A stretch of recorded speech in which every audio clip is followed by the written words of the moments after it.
A few days after we settled into our new home, the doorbell rang loudly, echoing through the house. I unlocked the door, and before I could react, it swung open forcefully. "Why haven't you invited us over since moving into your new house?" It was my mother-in-law standing on the doorstep. Behind her, my husband pushed me aside, looking surprised. Without waiting for an invitation, my mother-in-law stepped into the house, taking in the surroundings. "It's a nice place with a garden. Quite tasteful, surprisingly, given your lack of housekeeping skills. But I suppose even you can be useful occasionally," she commented. "Now, where's my room? This one looks like it gets plenty of sunlight." I bit back a laugh at her cheerful tone. How carefree she was, acting as if we were close. But the truth was, we were strangers. "There isn't a room for you here," I said, keeping my voice steady. Her face twisted in shock. "How can you say such a terrible thing to a family member?" "If you apologize now, I'll forgive you," my husband yelled, his face turning red. My mother-in-law smirked in agreement. It was ridiculous. A meaningless threat. I sighed and then showed them something. The moment they saw it, both my mother-in-law and husband froze. "You can't be serious. You can't divorce me," my husband stammered. "I'm already single," I replied calmly. "My name is Avery. I was married to Daniel for 5 years, ever since we met at university. He had proposed strongly, and I had accepted, hoping for a happy marriage. But things were different from what I had expected. Daniel always put his mother's opinion first, even for the smallest decisions. He'd say, 'I'll ask my mom,' for everything, from where we should go on our honeymoon to which dentist we should visit, even down to the color of the bedroom curtains. He consulted her on everything and followed her advice without question. I was concerned about his behavior, but I chose to ignore it. Despite my dissatisfaction with the situation, our marriage wasn't terrible. Daniel helped with simple chores like taking out the trash, though he complained about it. On weekends, we'd dine out or take trips, and he always remembered our anniversaries and birthdays with gifts, as long as I turned a blind eye to my mother-in-law's interference. Daniel seemed like a decent husband. However, everything changed after my father-in-law passed away. Our once stable marriage began to unravel. "Avery, can we talk?" Daniel asked one evening as we sat down to dinner. "What's wrong?" I replied, sensing the tension in his voice. "Can we live with my mother?" I stared at him, stunned. "What? Why?" "It's not sudden," he said defensively. "I've been thinking about it since Dad passed away.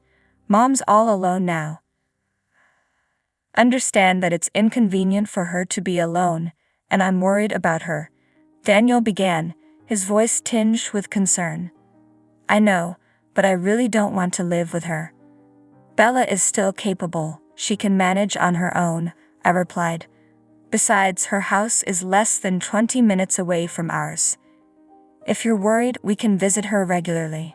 "No, you don't understand," Daniel insisted. "Even if she seems fine, anything could happen. What if she suddenly collapses? No one would be there to help, and it could be too late. Can you take responsibility for that?" I felt a lump in my throat. I don't want anything bad to happen to her either. If you refuse to live with her, I'll have no choice but to divorce you, he said, his tone serious. I stared at him in disbelief. You're really going to do that? I'm serious, he affirmed. Okay, let me think about it.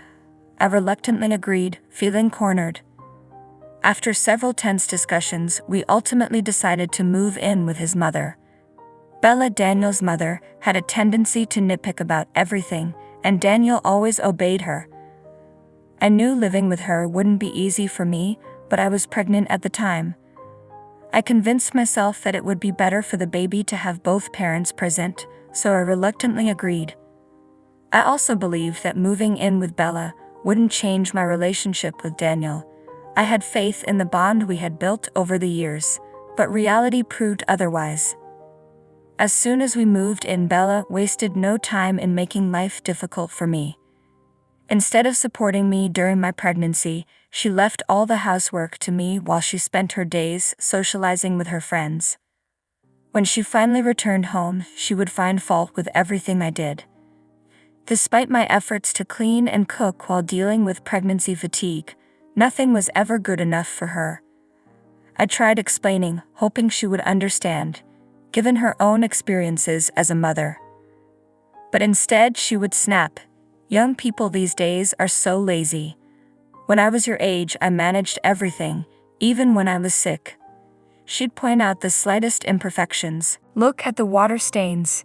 And the laundry. It's not even ironed properly. You should be making at least 3 side dishes per meal. Are you trying to starve me and my sweet boy?" Her constant criticism was relentless, and there were days when I had to redo chores despite feeling unwell. Eventually, I couldn't take it any longer and confided in Daniel, hoping for support. "Sure, some things Mom says are harsh, but it's your fault for not doing your chores properly," he said dismissively. "Don't blame her for that." But there are days when it's hard to even stand up. It's impossible to do everything perfectly when I'm feeling like that. I tried to reason with him. "My mom managed when she was younger," he retorted, his loyalty to her unwavering. "When she was pregnant with me, she managed everything, so there's no reason why you can't do it too," Daniel said dismissively. "Health varies from person to person, Daniel," I replied, frustration simmering. "Besides, your mother is out all day and night socializing. This apartment was ours first, and she doesn't contribute to any of the bills. I need you to ask her to help with the housework until I'm feeling better." He sighed, clearly annoyed. "You're the one who agreed to move in with my mother. If you have a problem with her, we can always get a divorce." His tone was confident, as if he believed I'd never go through with it. I sighed as well, sensing the growing distance between us. Daniel wasn't like this before we moved in with his mother. But now, between his attitude, my mother-in-law's constant criticism, and my declining health, I was starting to feel the strain on our marriage. Then one day, like clockwork, my mother-in-law went out to spend time with her friends, leaving me alone in the house to do the chores. I felt a bit better than usual, so I decided to be more thorough with the cleaning. Everything seemed to be going smoothly, and I thought today might finally be a good day. But just as I was finishing up, my mother-in-law burst through the door, her face twisted in anger. "Belle, what's wrong?" I asked, startled. "Everything is wrong," she shouted. "My clothes are ruined." "What?" "But I wash them like I always do," I replied, confused. "These are expensive clothes that need to be hand-washed. How dare you put them in the washing machine? Look at the state of them, completely ruined. These were my favorites. What are you going to do about this?" she demanded, her voice shrill. "But Belle, you never told me they needed special care," I said, trying to stay calm. "You should know without me having to tell you," she snapped, completely losing control.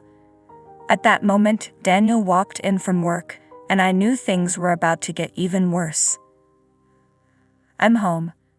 "What's going on?" Daniel asked as he walked in.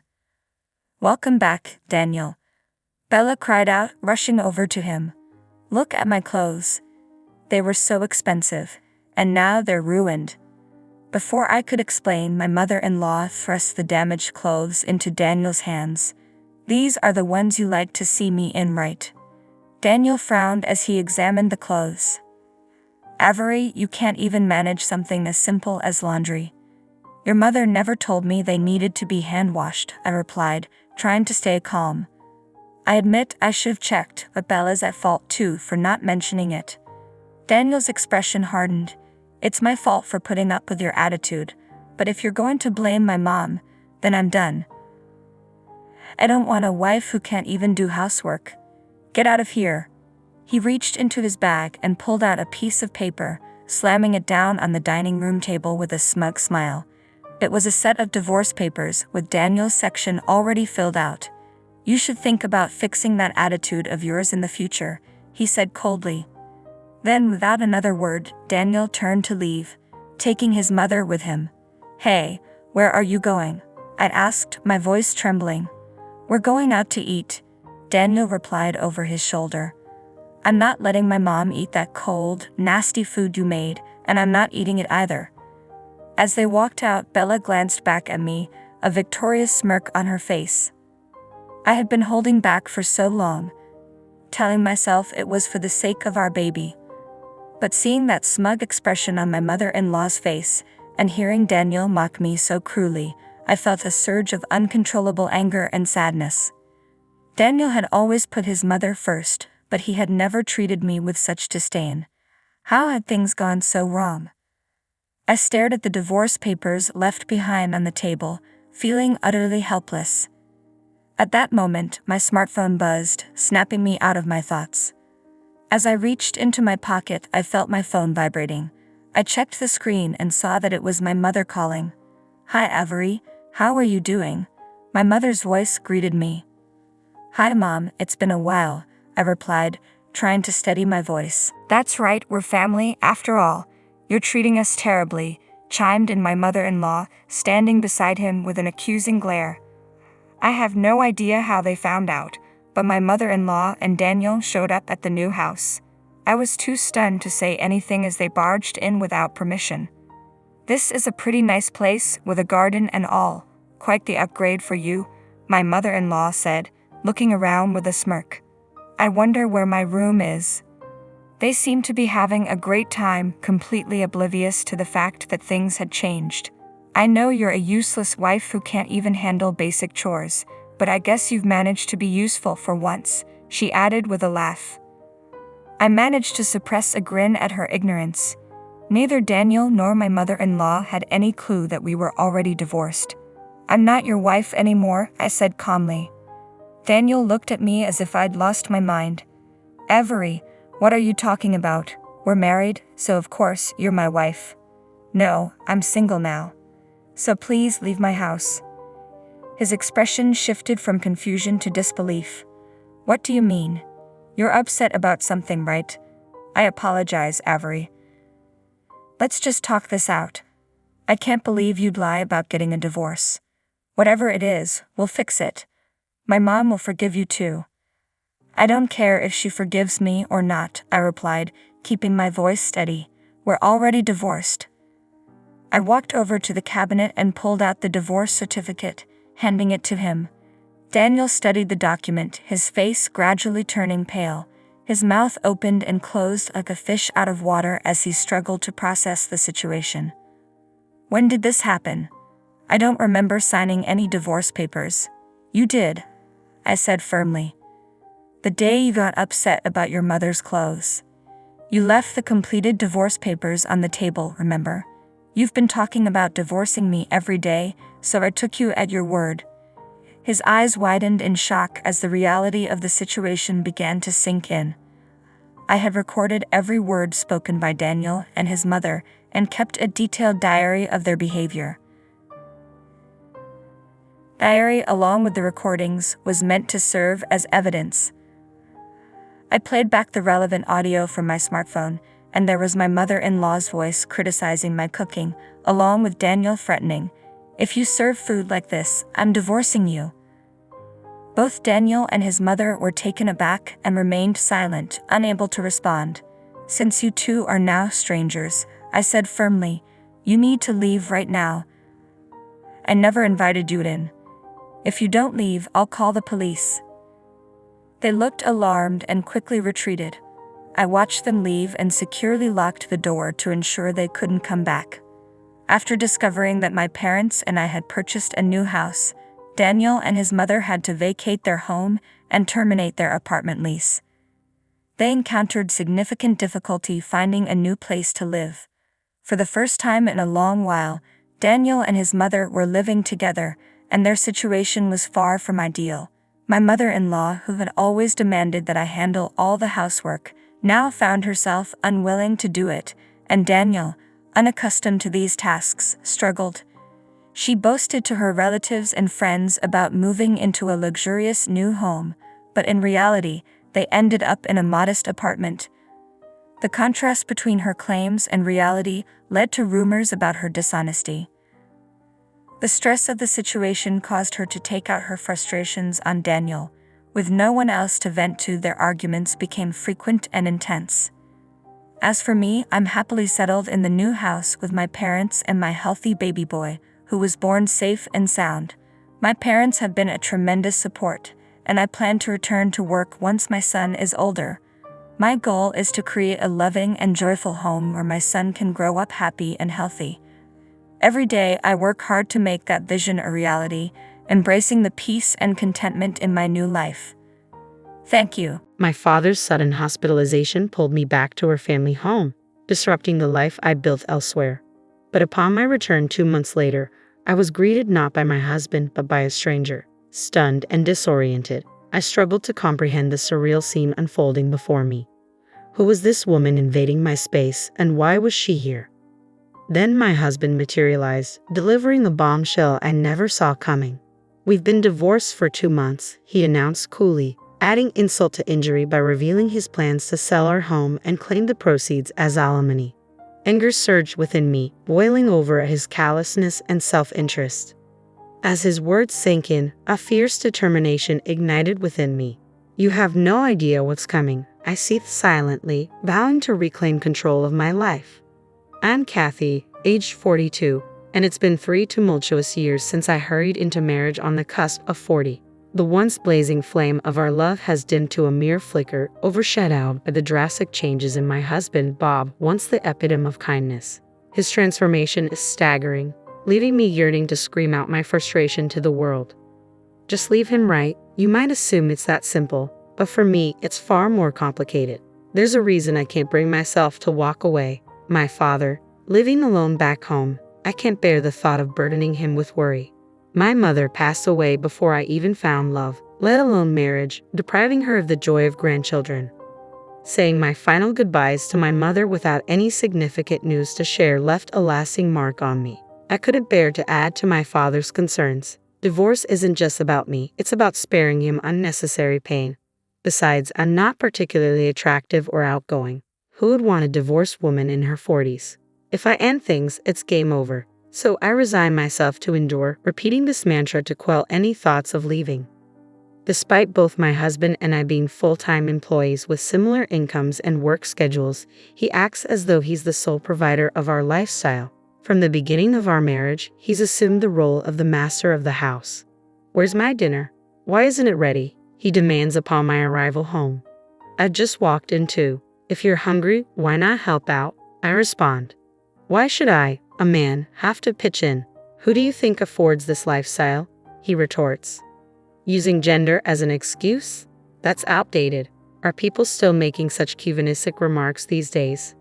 I find myself constantly at odds with my husband, Bob, unable to contain my frustration.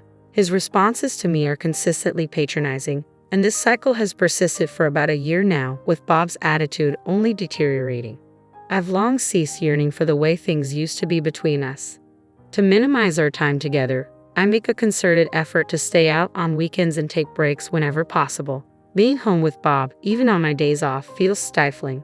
Thankfully, as long as I keep up with the housework, Bob remains silent on that front, a small silver lining in my unfortunate situation. Lately, I've taken to spending my days off exploring various cafes I've researched during the week, finding solace in their ambience and losing myself in books. Bob's been arriving home late on Fridays lately, seemingly burdened with tasks tied to his recent promotion. Capitalizing on the opportunity, I decided to take a detour on my way home from work that Friday. I stopped at the library to borrow some fresh reads for the weekend and swung by the supermarket to replenish our dwindling food supplies. With Bob likely still at work, I took my time browsing the aisles before finally heading home. However, upon my arrival, I was greeted by the unexpected sight of Bob lounging on the couch, jacket discarded and engrossed in the television. His blatant laziness drew an exasperated sigh from me. Catching sight of me, he grumbled, "Hurry up and get dinner ready. How long do you expect me to wait? It's unusual to find you home on a Friday. I thought you'd be working late." "Work finished early today. Now, get dinner on the table and run my bath." Suppressing my irritation, I made my way to the kitchen. As I worked on dinner, I took breaks to tidy up the bathroom. Just as the meal was nearing completion, my phone rang, cutting through the noise of the television and drawing a frown from Bob. Without a word, he shot me a pointed glare, silently urging me to answer quickly. With a sense of urgency, I answered the call to hear a doctor on the other end informing me that my father had been rushed to the hospital. He requested my presence for a discussion on his condition. "I'm on my way," I assured the doctor, even as Bob, still fixated on the TV, grumbled indistinctly. "Hey, what about dinner?" he interjected. "My dad's been hospitalized. I need to go," I replied, incredulous at his lack of concern. "What about my dinner?" he persisted. His disregard for my father's situation was infuriating. "For once, can you handle things on your own? Dinner's ready. Help yourself," I retorted, unable to conceal my frustration. Frustrated beyond measure, I couldn't contain my anger, and he responded with a burst of fury, his veins visibly pulsating. "What's with the attitude? Just because he's in the hospital doesn't mean you have to make such a scene. You're married to me. Your priorities should lie with your husband, not your father," he spat out angrily. His words left me speechless, but the urgency of the situation at the hospital took precedence. There was no time to argue with someone so unreasonable. I slammed a plate down in front of my disgruntled husband. "Please take care of the dishes," I instructed tersely before hastily making my exit from the house. Upon reaching the hospital, I found my father lying in bed, his face bearing the marks of weariness I hadn't seen before. Despite his reassurances over the phone, it struck me that he might be struggling with loneliness in his solitary existence, bereft of my mother's presence. His diet and well-being were likely not as balanced as he claimed. I chided myself for naively accepting his words at face value. My father was not one to easily admit vulnerability. How could I have overlooked this? Lost in self-reproach, I was summoned by a nurse for an update on my father's condition. Led to another room, I awaited the attending physician's explanation. The doctor revealed that my father had slipped and fallen on the stairs at the train station, resulting in a fractured leg that would require considerable time to heal. "Do you have someone who can bring him necessities during his stay?" the doctor inquired. "It varies. Rehabilitation will be challenging," I responded. "If possible, frequent visits would be beneficial," urged the doctor. "Understood. I'll be here every day," I vowed, resolute in my decision. With the doctor's guidance, I resolved to stay at my parents' home during my father's hospitalization, a 2-hour journey each way from my own residence. Daily visits would be taxing, but commuting from my childhood home would make it more manageable. It was time to make the necessary arrangements. Leaving the hospital while my father rested, I returned home around noon on Saturday. My husband was nowhere to be seen, but he arrived later in the evening. I wasted no time in briefing him on the situation. "I'll need to go back to my parents' house to care for my father," I explained. Predictably, his reaction wasn't favorable. "Who will take care of me then?" he grumbled. "You're a capable adult. Can't you manage your own affairs? Even amidst your father-in-law's struggles, your concern remains solely on yourself. Can't you show a little cooperation?" I shot back, exasperated. "That's preposterous. It's only natural for a wife to tend to her husband," he retorted, his words a familiar refrain that only fueled my frustration. Fed up with his self-centered attitude, I proposed a compromise. "Why don't we transfer my father to a local hospital? That way, I can balance caring for him with household chores."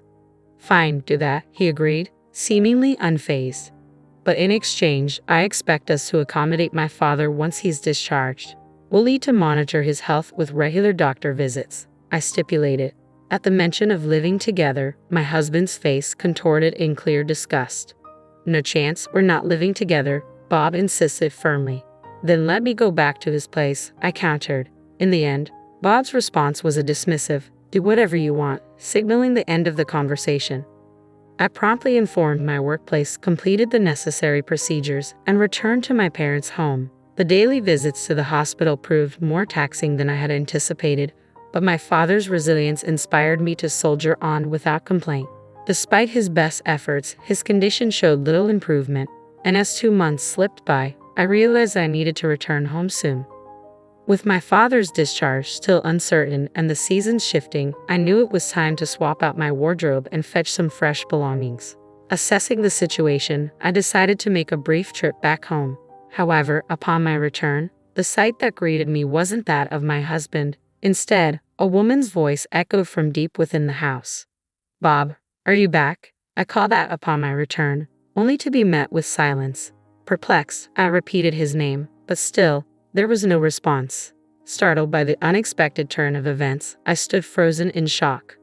Finally, a voice from within the house responded. "Bob, is that you?" As the realization sank in that the voice wasn't mine, the owner of the voice cautiously emerged from the room. "You're not Bob. Who are you?" she stammered, visibly taken aback. Confidently, I retorted, "Who are you? What are you doing in someone else's house?" Her response left me reeling. "Someone else's house? This is my house," she declared firmly, sending a wave of panic through me. Rushing to the porch, I frantically checked the nameplate, confirming that this was indeed my house. Confusion engulfed me as I struggled to make sense of the situation. Before I could fully comprehend what was happening, my husband sauntered in casually from the entrance. "What's going on here?" I demanded, my tone laced with fury. His expression mirrored my confusion as he met my gaze. "Why are you here?" he questioned, his words cutting through the chaos. "I came back to grab some clothes, but who is that woman?" I shot back, my frustration mounting. "It's your fault for not taking care of me. She'll be handling the house from now on," he stated matter-of-factly, dropping a bombshell. "What do you mean?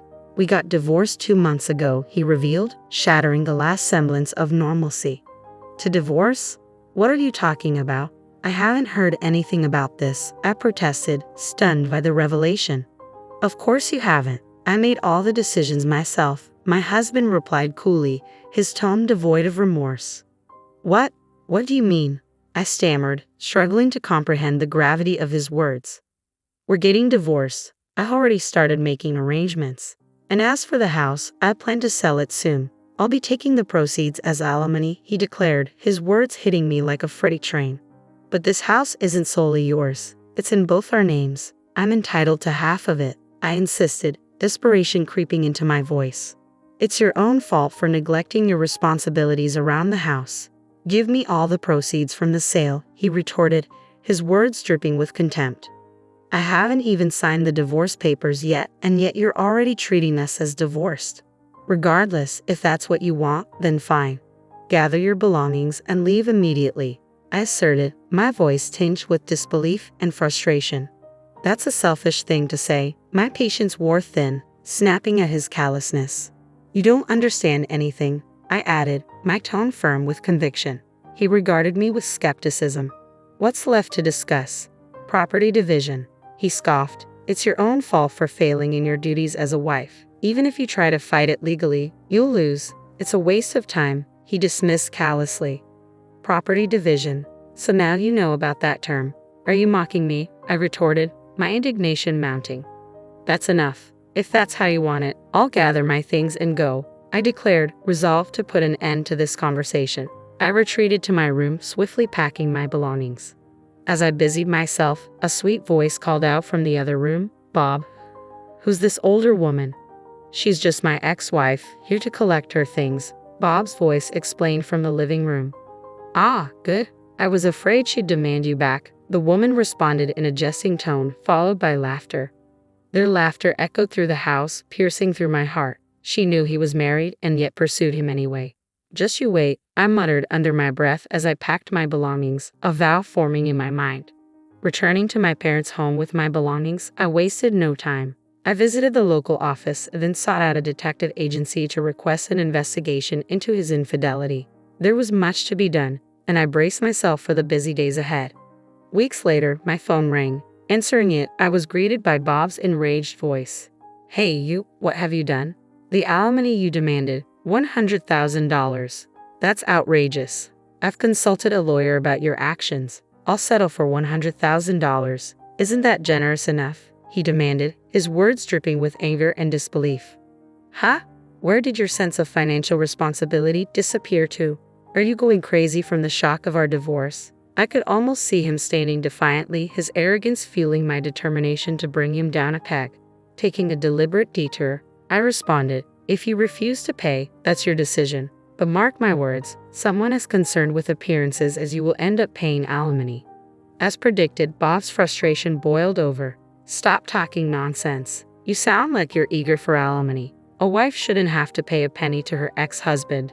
Just because you're single now doesn't mean you should resent married people. How greedy can one woman be? That's why we got divorced. Wife, huh? So you're already considering that other woman your wife? I retorted sharply. Perhaps you should watch what you say before mocking others. Remember, I could take you to court if I wanted to. What? What did you just say? The app seemed momentarily stunned by the mention of court. Hey, what crime are you accusing me of? I married my current wife after our divorce. I haven't done anything wrong, Bob retorted defensively. Sorry to disappoint you, but I've already conducted an investigation into your affair. I hired a detective and I have all the evidence, so don't bother trying to deny it. I countered firmly. What? Bob fell silent, but I pressed on. You've been involved with her for over a year now, haven't you? However, unfortunately, having an affair isn't considered a crime, I stated matter-of-factly. Then why did you mention taking me to court? You just said cheating isn't a crime, Bob protested, confusion evident in his voice. Don't you realize that filing for divorce without the other party's consent is a crime? I responded pointedly. As Bob remained silent, I pressed forward. What you did amounts to forgery of a legal document, a serious offense. Did you really think that wouldn't catch up with you? Using someone else's signature to submit divorce papers without their consent is clearly a reckless move. That's because you abandoned me for months. That's why I filed for divorce. I did nothing wrong. It's all on you, Bob retorted defensively. Really? You conveniently filed for divorce just 1 week after I moved back to my parents' house. According to the private investigator's report, you claimed I abandoned you for months. Does that make sense to you? We were already divorced, so legally, I wasn't your wife anymore, I countered, my voice edged with frustration. Bob was at a loss for words, but I pressed on. Seriously, what kind of grown man blames his divorce on his spouse not taking care of him? Get real? Take care of yourself. I'm not your personal caretaker. But a wife is supposed to take care of her husband. How else were we supposed to make ends meet? Bob interjected, clinging to his outdated beliefs. What era are you living in? Your salary is pretty much the same as mine, and we split the bills 50-50. Who do you think should be thankful for the life you've been living? I snapped, unable to contain my frustration.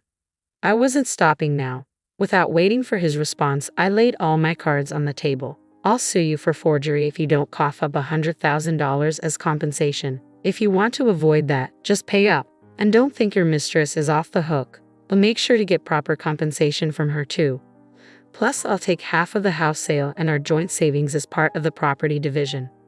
Whoa, hold on. If things go that way, I'll be left with almost nothing. She doesn't even work and I have to support her, Bob pleaded, panic seeping into his voice. Do you think I care? I can sue you for forgery and for infidelity. Should I just do both if you're going to keep whining? I threatened. Fear evident in his silence, Bob abruptly hung up. Always concerned about his public image, he chose to pay the compensation without taking it to court. He ended up having to pay the compensation claims from his mistress as well. Between the property division and the compensation for his mistress, Bob was left with nothing. He struggled to make ends meet, living each day on the edge. To make matters worse, word of his affair spread at his company, subjecting him to uncomfortable stares and judgmental whispers from his colleagues. Unable to quit his job, Bob began to vent his frustration on his new wife. Their once loving relationship quickly deteriorated, devolving into constant arguments. Their relationship was now reportedly at its worst. Meanwhile, I requested a transfer to a branch near my parents' house. My father was discharged from the hospital without any complications, and we settled into a peaceful life together. I am committed to showing my filial piety by taking good care of him from now on. I've made a significant decision regarding the $3 million. It's decided to split it between my mother and myself. This resolution came swiftly after my father's funeral. Robert, after examining the inheritance documents without seeking permission, remarked to me, "Kelly, don't be too greedy." Amidst thoughts of finally quitting my job, gratitude flooded my mind for the caring old man. "Are you referring to my dad?" I blurted out inadvertently, ignoring my confusion. Robert and my mother-in-law enthusiastically discussed plans to purchase a new car and indulge in shopping. Faced with this unexpected development, my emotions reached a boiling point. Burdened with household chores and insulted by their remarks about my father, I couldn't bear to continue living with Robert and my mother-in-law. Suppressing my anger, I forced a smile and replied, "Sure, feel free to use the money as you and my mother-in-law please." I am Kelly Cohan, a 38-year-old housewife, working alongside my husband. My parents, both doctors, ran a well-reputed clinic in our hometown. As an only child, I was showered with love.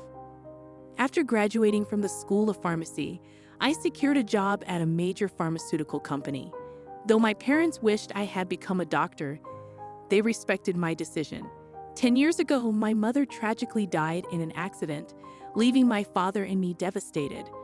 During those trying times, Robert, my then boyfriend, supported me. We met through a mutual friend, and 2 years after my mother's passing, Robert proposed. Robert was an ordinary salaryman in the food and beverage industry, but I believed we could overcome any challenge and find happiness together. My father was overjoyed when I shared news of our engagement. "I've heard how Robert supported you, Kelly. Thank you so much. Please continue to take care of her," he said, facing Robert with sincerity. Standing next to Robert, I felt a mixture of emotions. Immersed in a wave of happiness, we visited Robert's family home the following week to announce our impending marriage. His mother, adorned in flashy makeup and divorced from Robert's father, scrutinized me with an air of rudeness. "Marriage, huh? You're Robert's choice for you? Isn't she a plain choice for you, and she's older, right? Wouldn't a younger and prettier girl be better for you?" she said, evaluating me without any restraint. Quickly, Robert retorted, "Mom, you know I'm in pharmaceuticals, right? Kelly works there. Her father is a doctor and runs his practice." Instead of highlighting my character, Robert emphasized the financial advantages. In response, his mother's expression transformed into one of satisfaction. "Oh, Robert, you should have told me such important things earlier. That changes everything. I happily approve of the marriage. Nice to meet you, Kelly." "Thank you," she declared, granting her approval. With Robert overjoyed at his mother's acceptance, I couldn't shake off a lingering sense of unease. Despite the smooth proceedings and approval from Robert's mother, as we were about to register our marriage, my father, a doctor and real estate investor, presented me with an apartment in a luxury building in New York City as a wedding gift. Excitedly, I informed Robert, "Dad has given me this apartment as a wedding gift. It's our new home. Let's live here happily and peacefully together." Robert smiled, and our married life commenced. However, post-marriage, I began to notice something disconcerting. Robert, having lived with his parents until then, seemed almost incapable of handling household chores. He couldn't cook, didn't know how to operate the washing machine, and showed no interest in learning. Garbage would be left scattered around with no effort to dispose of it properly. While my intention was to conscientiously share household responsibilities, Robert's careless attitude only heightened my dissatisfaction. In the initial year of our marriage, I willingly took on all the household duties, despite some complaints, considering we were still in the honeymoon phase. However, the combination of work exhaustion and struggling to keep up with chores pushed me to my limit in our second year. Deciding it was time for a serious conversation, I bravely expressed my dissatisfaction to Robert. To my dismay, his response lacked gratitude or reflection. "I'm tired from work too. You're much better at chores than I am, right? It's better if you do them since I'm not good at it," he dismissed just like that. Consequently, Robert hardly contributed to the chores, leaving me to bear the brunt of our household responsibilities. But that wasn't the sole issue. After marrying Robert, I discovered that his mother harbored some peculiar ideas. Robert, not particularly interested in seasonal events, led me to send a quality scarf and carnations to his mother for Mother's Day. Despite selecting a nice scarf from a department store, his mother's displeased call criticized it as not being from a famous brand, deeming it absurd to send such a no-name item. Attempting to explain its quality proved futile, as she insisted on items from a very famous luxury brand. Stunned by her reaction, I reported this to Robert upon his return home. Instead of empathizing, he nonchalantly said, "What? Just do as she said." Robert failed to take my side, and from that point on, we started giving her cash as she demanded. By our 5th year of marriage, her frequent visits became a regular occurrence, always finding reasons to ask for money. Despite this, Robert, without any complaints, would always smile and comply with his mother's financial requests. I held a job while Robert's income remained limited and small, making our daily life just barely manageable. Desperation drove me to dip into our savings to cut living expenses. Despite my frustrations, I understood Robert's deep affection for his mother, who had supported me during tough times. She was the mother of someone important to me, and with that thought, I endured. Now, in our 8th year of marriage, I continued to handle all the household chores and kept giving money to my mother-in-law. One day, amidst this routine, my father, whom I hadn't seen in a while, unexpectedly called me. The story he shared during our rare meeting was shockingly unexpected. He revealed that he was suffering from terminal cancer and treatment was no longer possible. Overwhelmed with shock, tears spilled from my eyes. My father gently stroked my head, just as he did when I was a child, saying, "Kelly, this is fate. Let us accept it." Quietly, I questioned him, "Dad, why even you?" Thus, my days became a juggling act of work, household duties, and visits to my father's hospital. While work allowed some flexibility, managing the household was not easy. When I told Robert that my first priority would be caring for my father, he showed no reaction or willingness to help. "Well, it's tough with your father's sudden condition. Please do your best," was the only thing Robert said. He visited my father in the hospital only once. My father's care consumed all my time, leaving no room to spare for Robert. If I ever had a moment to worry about him, I prioritized my father. One day, as my father lay in his hospital bed, he suddenly asked, "Kelly, how is your marriage with Robert going?" Caught off guard, thoughts of Robert's demeanor at home and his mother's behavior flooded my mind. Unable to answer properly, I hesitated. Sensing my turmoil, my father comforted me, saying, "Kelly, you don't have to endure. Think about your happiness. Don't worry, you won't have any hardships after I'm gone." Tears flowed uncontrollably as my father silently and firmly held my hand. 3 months later, the inevitable moment arrived. My father passed away quietly, engulfing me in immense sorrow. Amidst funeral arrangements, Robert showed no interest in my grief and offered no help. Despite this, I was too consumed with preparations to notice. Many friends and acquaintances attended my father's funeral, making it a heartfelt farewell, even for the indifferent Robert and his mother. The day after the funeral, a lawyer called about my father's inheritance. Arranging a meeting, I listened to the surprising explanation. After deducting taxes like inheritance tax, my father's estate amounted to over $3 million. He had not only earned income as a doctor but also invested in real estate, leaving behind a vast fortune to be inherited by me, his only daughter. Wrapped in surprise and gratitude, yet trembling at the thought of handling such a huge amount of money, I stood on the threshold of a new chapter in my life. Upon returning home, I delved into the inheritance process. Spreading out the documents received from the lawyer on my desk, I tiredly read through them, feeling overwhelmed by exhaustion. Drifting off on the sofa for a brief moment, I awoke to the cheerful voices of Robert and his mother in the distance. "Huh? Robert and mother too? When did you come?" I inquired, still groggy. Approaching me with a beaming smile, Robert exclaimed, "Yes, Kelly, well done." Confused by his sudden excitement, I noticed the inheritance papers in his hand, the same documents I had been reviewing. "Wait, don't just read those without asking," I said, shocked and angry at Robert for looking through the documents without permission. Raising my voice, I expressed my displeasure. However, my mother-in-law, unconcerned, happily chimed in, "Wow, an inheritance of $3 million. Isn't that amazing? Now we can live comfortably for the rest of our lives." Confused by her sudden remark, I couldn't comprehend the shift in attitude. Robert then turned serious and continued, By the way, about this $3 million, I decided that it will be split between me and my mom. It was right after my father's funeral. Having looked at the documents related to the inheritance I was supposed to receive without permission, Robert remarked, "Kelly, don't be too greedy." Oh, now I can finally quit my job. I have to thank the doting old man. Doting old man? Are you talking about my dad? I accidentally blurted out. Ignoring my confusion over this sudden turn of events, Robert and my mother-in-law excitedly discussed buying a new car and going shopping. At that moment, I couldn't hold back my emotions any longer.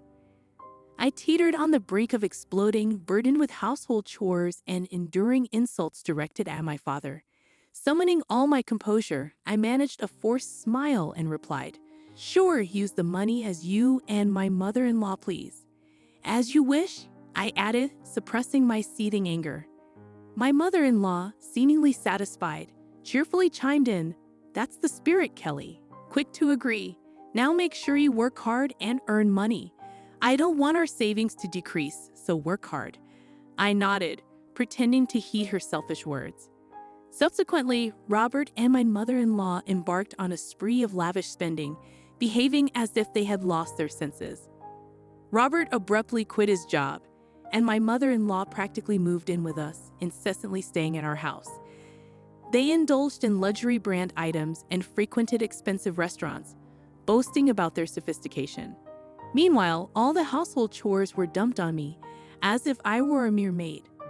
Robert seemed convinced that my father's inheritance would materialize immediately.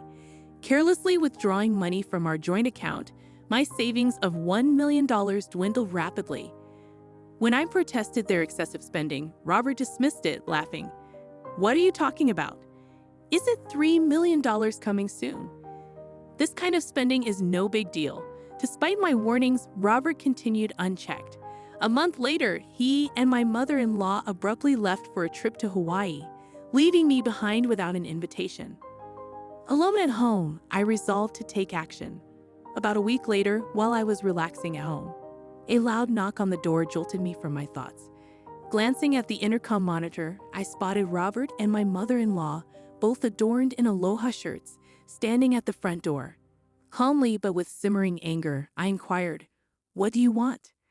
Robert's voice rang out, filled with confusion and frustration. "What are you even talking about? Why won't the door open?" Standing firm, I confidently replied through the intercom, "Well, I changed the locks on the door, so of course it won't open." "Why?" "Let's talk this over," Robert pleaded calmly, gesturing towards a nearby cafe. "Please go ahead, I'll join you shortly," I suggested, knowing our conversation was futile at the entrance. Once I confirmed they had left, I made my way to the cafe. Arriving, I saw Robert and his mother already waiting, visibly furious. "What's this about? Did you change the locks? Hand over the new keys right now," Robert demanded. "There's no need for me to give you the new keys. You both need to leave that house," I calmly asserted, facing their growing anger. Presenting a piece of paper, I revealed my decision. A divorce petition I had already filled out. "Divorce? You're serious about divorcing me?" His mother's voice trembled with shock. "Kelly, why has it come to this?" she queried, bewildered. In a quiet tone, I addressed their panic. "By the way, you've been spending lavishly every day. Are you sure your finances are okay?" Robert vehemently defended, "What money? Of course it's fine. Your father's inheritance is coming, right? There should still be over $50,000 in our joint account. Look, I'll show you right now." Opening his banking app, Robert's expression shifted abruptly. "What? What's this? Why is the money gone? It was there just the other day," he exclaimed, his mother mirroring his confusion as she frantically checked her phone. A loud knock on the door jolted me from my thoughts. Glancing at the intercom monitor, I spotted Robert and my mother-in-law, both adorned in aloha shirts, standing at the front door. Calmly but with simmering anger, I inquired, "What do you want?" Robert's voice rang out, filled with confusion and frustration. "What are you even talking about? Why won't the door open?" Standing firm, I confidently replied through the intercom, Well, I changed the locks on the door, so of course it won't open. Why? Let's talk this over, Robert pleaded calmly, gesturing towards a nearby cafe. Please go ahead, I'll join you shortly, I suggested, knowing our conversation was futile at the entrance. Once I confirmed they had left, I made my way to the cafe. Arriving, I saw Robert and his mother already waiting, visibly furious. What's this about? Did you change the locks? Hand over the new keys right now, Robert demanded. There's no need for me to give you the new keys. You both need to leave that house, I calmly asserted, facing their growing anger. Presenting a piece of paper, I revealed my decision. A divorce petition I had already filled out. Divorce? You're serious about divorcing me? His mother's voice trembled with shock. Kelly, why has it come to this? She queried, bewildered. In a quiet tone, I addressed their panic. By the way you've been spending lavishly every day, are you sure your finances are okay? Robert vehemently defended, what money? Of course it's fine. Your father's inheritance is coming, right? There should still be over $50,000 in our joint account. Look, I'll show you right now. Opening his banking app, Robert's expression shifted abruptly. What? What's this? Why is the money gone? It was there just the other day, he exclaimed, his mother mirroring his confusion as she frantically checked her phone. I revealed the truth to them as they panicked, failing to grasp the situation. Of course it's gone. I'm divorcing you, so I moved that $50,000 to my account as part of the property division, I explained calmly. Robert's face twisted with anger momentarily, but then he smirked, almost recalling something. Fine, I'll divorce you then. Transfer the inheritance you got from your dad right away. After all, property acquired during the marriage is split half and half in a divorce, right? He retorted. Well, you might be misunderstanding something, I replied evenly. Why didn't you know that the inheritance I received, even though it was during our marriage, doesn't count for property division? There was a moment of stunned silence between us. Then Robert and his mother's expressions shifted drastically. Perhaps they truly believed they would receive part of my inheritance. I was astonished and could only sigh in disbelief. No, that can't be true. That's impossible. His mother protested. Her face blushed with a mix of denial and anger. Please, check for yourself, I said mockingly. Robert started frantically searching on his smartphone. It says here property inherited by one spouse from a parent is considered separate property. Therefore, it's not subject to division and can't be split between the spouses. He read aloud, his mother joining in shock. Desperate, Robert approached me, pleading, Kelly, please don't divorce me.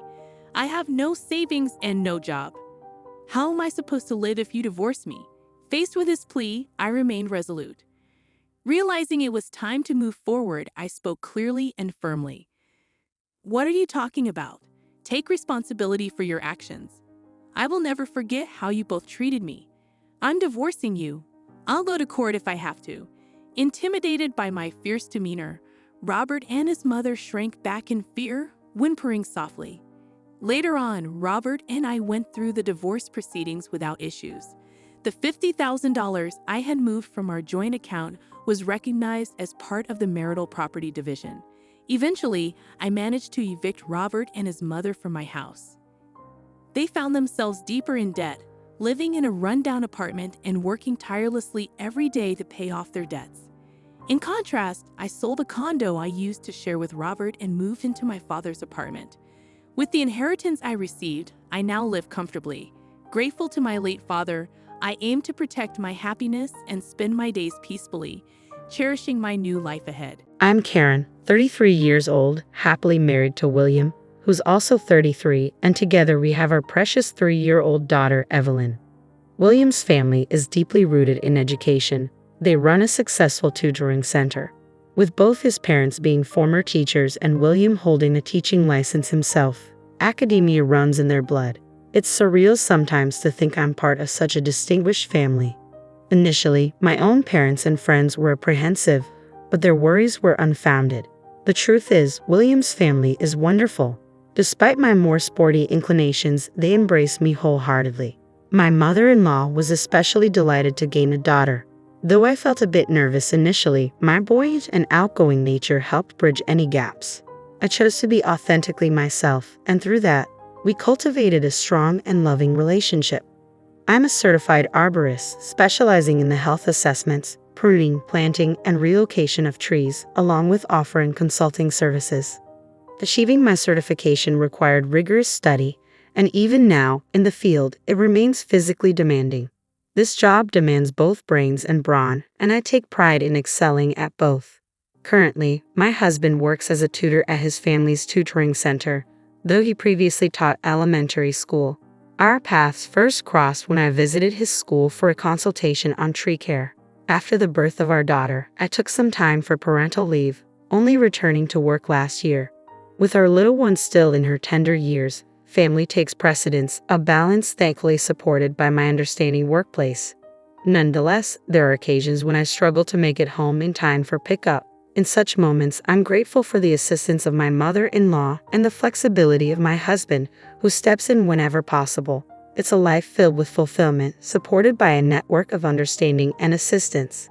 In my married life, there was one individual who brought some challenges. My sister-in-law, married to my husband's brother. My husband has 2 siblings and he falls in the middle. The youngest brother remains unattached, while the eldest, Richard, is married to Sarah, the source of my concerns. Sarah is primarily a homemaker but also lends a hand with the financial and administrative tasks at the tutoring center. She and Richard have a 5-year-old son, and it appears they're gearing up to enroll him in a private elementary school. The first encounter with Sarah, during a visit to my in-laws, revealed her distinct demeanor. She was petite, impeccably dressed, with neatly styled hair, and her smile was captivating. Yet beneath that exterior, there lay another side to her. It was in the midst of assisting my mother-in-law in the kitchen when Sarah momentarily stepped away. Suddenly, her tone transformed as she confronted me. "Could you not put more effort into your appearance?" I was taken aback. The Sarah who had just been smiling seemed like an entirely different person. "You always seem to wear clothes that are worn and unkempt. Don't you realize you stand out for the wrong reasons? It's embarrassing." These clothes are just practical for me, especially since I'm constantly chasing after my little daughter," I explained. "I understand, I have a child too," Sarah responded with an exaggerated sigh, hinting at more she wanted to convey. However, her demeanor swiftly reverted to its usual state upon seeing my mother-in-law approaching. "Oh, what's the conversation about?" my mother-in-law inquired as she re-entered the room. "Just chatting about childcare," I replied, noticing Sarah's rapid shift in tone. It was almost as if she had a built-in switch that activated whenever my mother-in-law was around. My mother-in-law gave me a quizzical look, silently asking if that was the case. "Yes, just discussing our kids," Sarah chimed in, appearing content with the explanation. Skinny Sarah's snide remarks didn't particularly intimidate me, but I couldn't easily brush off her level of sarcasm, especially without causing undue concern for my mother-in-law. It's not uncommon to hear about tensions with in-laws. It's practically a universal experience, what with the notorious mother-in-law factor. In contrast, my mother-in-law is a beacon of support, always championing my career endeavors. I initially believed I could deflect my sister-in-law's barbs effortlessly. However, every encounter seemed to escalate her belittling behavior. During a hurried work errand, I unexpectedly ran into Sarah, engaged in conversation with a group of her acquaintances. Offering a polite greeting, I acknowledged her presence. "Hello, Sarah." "Oh, hi there," came her response.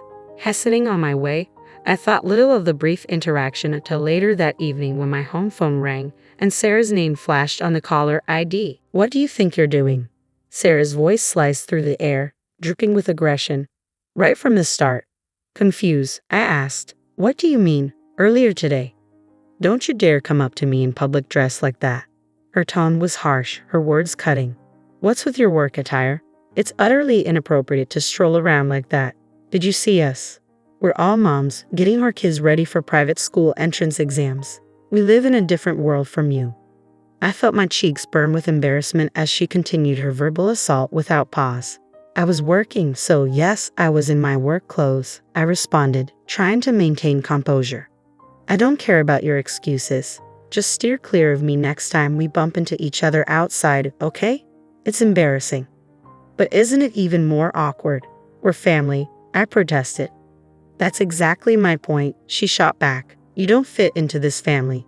Just so you know, I've never considered you a sister-in-law. With that, she abruptly ended the call, leaving me reeling from an unexpected onslaught of her feelings. It was clear she had gone out of her way to unload her frustrations. Despite her consistent complaints about me during family gatherings, it's when we're alone that my sister-in-law truly unveils her true colors. She prides herself on being a fashionable, high-society woman hailing from a well-to-do family. While I respect her preferences, I can't comprehend her incessant need to belittle me simply because I don't conform to her standards. Sure, she may sport elegant attire paired with athletic accessories, but why the excessive collection? I often wonder if her reserved husband, my brother-in-law, indulges her shopping sprees. Perhaps he's oblivious to this side of her personality. It's just part of who she is. I've refrained from sharing these observations with my brother-in-law and mother-in-law, opting to confide in my husband instead, given the mounting stress. Really? She doesn't strike me as that type. He initially brushed it off. However, a few days later, my mother-in-law reached out, extending an invitation to a family dinner scheduled for the upcoming weekend. We live roughly 30 minutes apart by car. Typically, my mother-in-law doesn't meddle in our households. However, she insists on bringing the entire family together for special occasions like my father-in-law's birthday, Thanksgiving, and Christmas. This time, it was because my father-in-law's birthday was approaching. We managed to secure a private room at his favorite steakhouse this time around. It's our inaugural visit as a family, and the anticipation is palpable. I hope you're looking forward to it, my mother-in-law remarked. Oh, absolutely. Thank you, I replied, genuinely excited, albeit dreading the inevitable encounter with my sister-in-law. You don't seem too thrilled. Is work keeping you busy? She inquired. Oh, I'm fine. Really? I quickly reassured her. Uh-oh. Had my tone given away my apprehension, I hurriedly attempted to dispel any concern. Karen, if there's anything troubling you at home, please don't hesitate to tell me, okay? She pressed further. Our home. Everything's under control. Even when work keeps me late, you've been a tremendous help. I truly appreciate all your support, I responded. It's not about your family, though, she clarified. Ha! I was puzzled, failing to grasp her meaning. The weekend finally arrived, ushering in the much-anticipated dinner party in honor of my father-in-law's birthday. It was an opportunity to shower him and my mother-in-law with gratitude. I made a silent vow to immerse myself in the celebration and not allow my sister-in-law's venomous demeanor to dampen my spirits. Setting out early from home, I entered the private room at the restaurant with a sense of relief. My father-in-law, mother-in-law, brother-in-law, and sister-in-law had yet to arrive. I'd arrived ahead of schedule to ensure my father-in-law wouldn't be kept waiting on his special day, and also, if I'm honest, to minimize any interaction with Sarah. However, just as I settled in, my brother-in-law and Sarah made their entrance. Hello, I greeted them, mustering a polite smile. Hi, Karen, Sarah responded coolly. Richard, good to see you, I added, attempting to maintain a cordial atmosphere. While my husband and brother-in-law engaged in conversation, Sarah wasted no time in approaching me, her gaze sweeping me from head to toe before emitting an audible sigh. What on earth are you wearing? Sarah's disdainful remark sliced through the air, delivered in a hushed tone as if attempting to avoid detection. It was the usual start to her demeaning comments. I forced a tight-lipped smile, trying to maintain composure. Is this really the appropriate time or place for this? I questioned through clenched teeth. I chose this dress with the occasion in mind. Is it not suitable? It's not like it's from some high-end brand or anything. It's rather surprising you'd show up in such a cheap ensemble, Sarah continued, her tone dripping with condescension. And those shoulders of yours for a woman, they're quite broad. The dress doesn't flatter you at all. And your accessories? Just a wedding ring? And no nail polish. Your hands look rough. I bristled at her critique. I can't wear nail polish for my job. Ever thought about how inconvenient it would be to do household chores with long nails, Sarah? I countered. My work involves handling wood and soil, in addition to household tasks. My hands may not be dainty, but they're a testament to my hard work as a gardener. These hands, these shoulders, they're my pride. But she continued to belittle them, and I couldn't hold back any longer. What's that supposed to mean? Are you insinuating that I don't do housework? My retort seemed to strike a nerve as Sarah's voice suddenly rose in volume.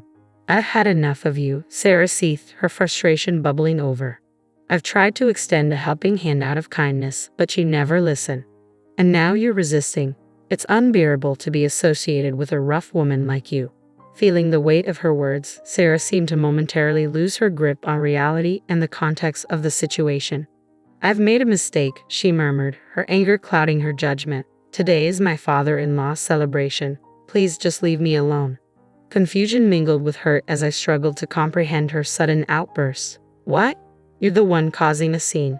You're the one who doesn't fit into this family," I retorted, my patience wearing thin.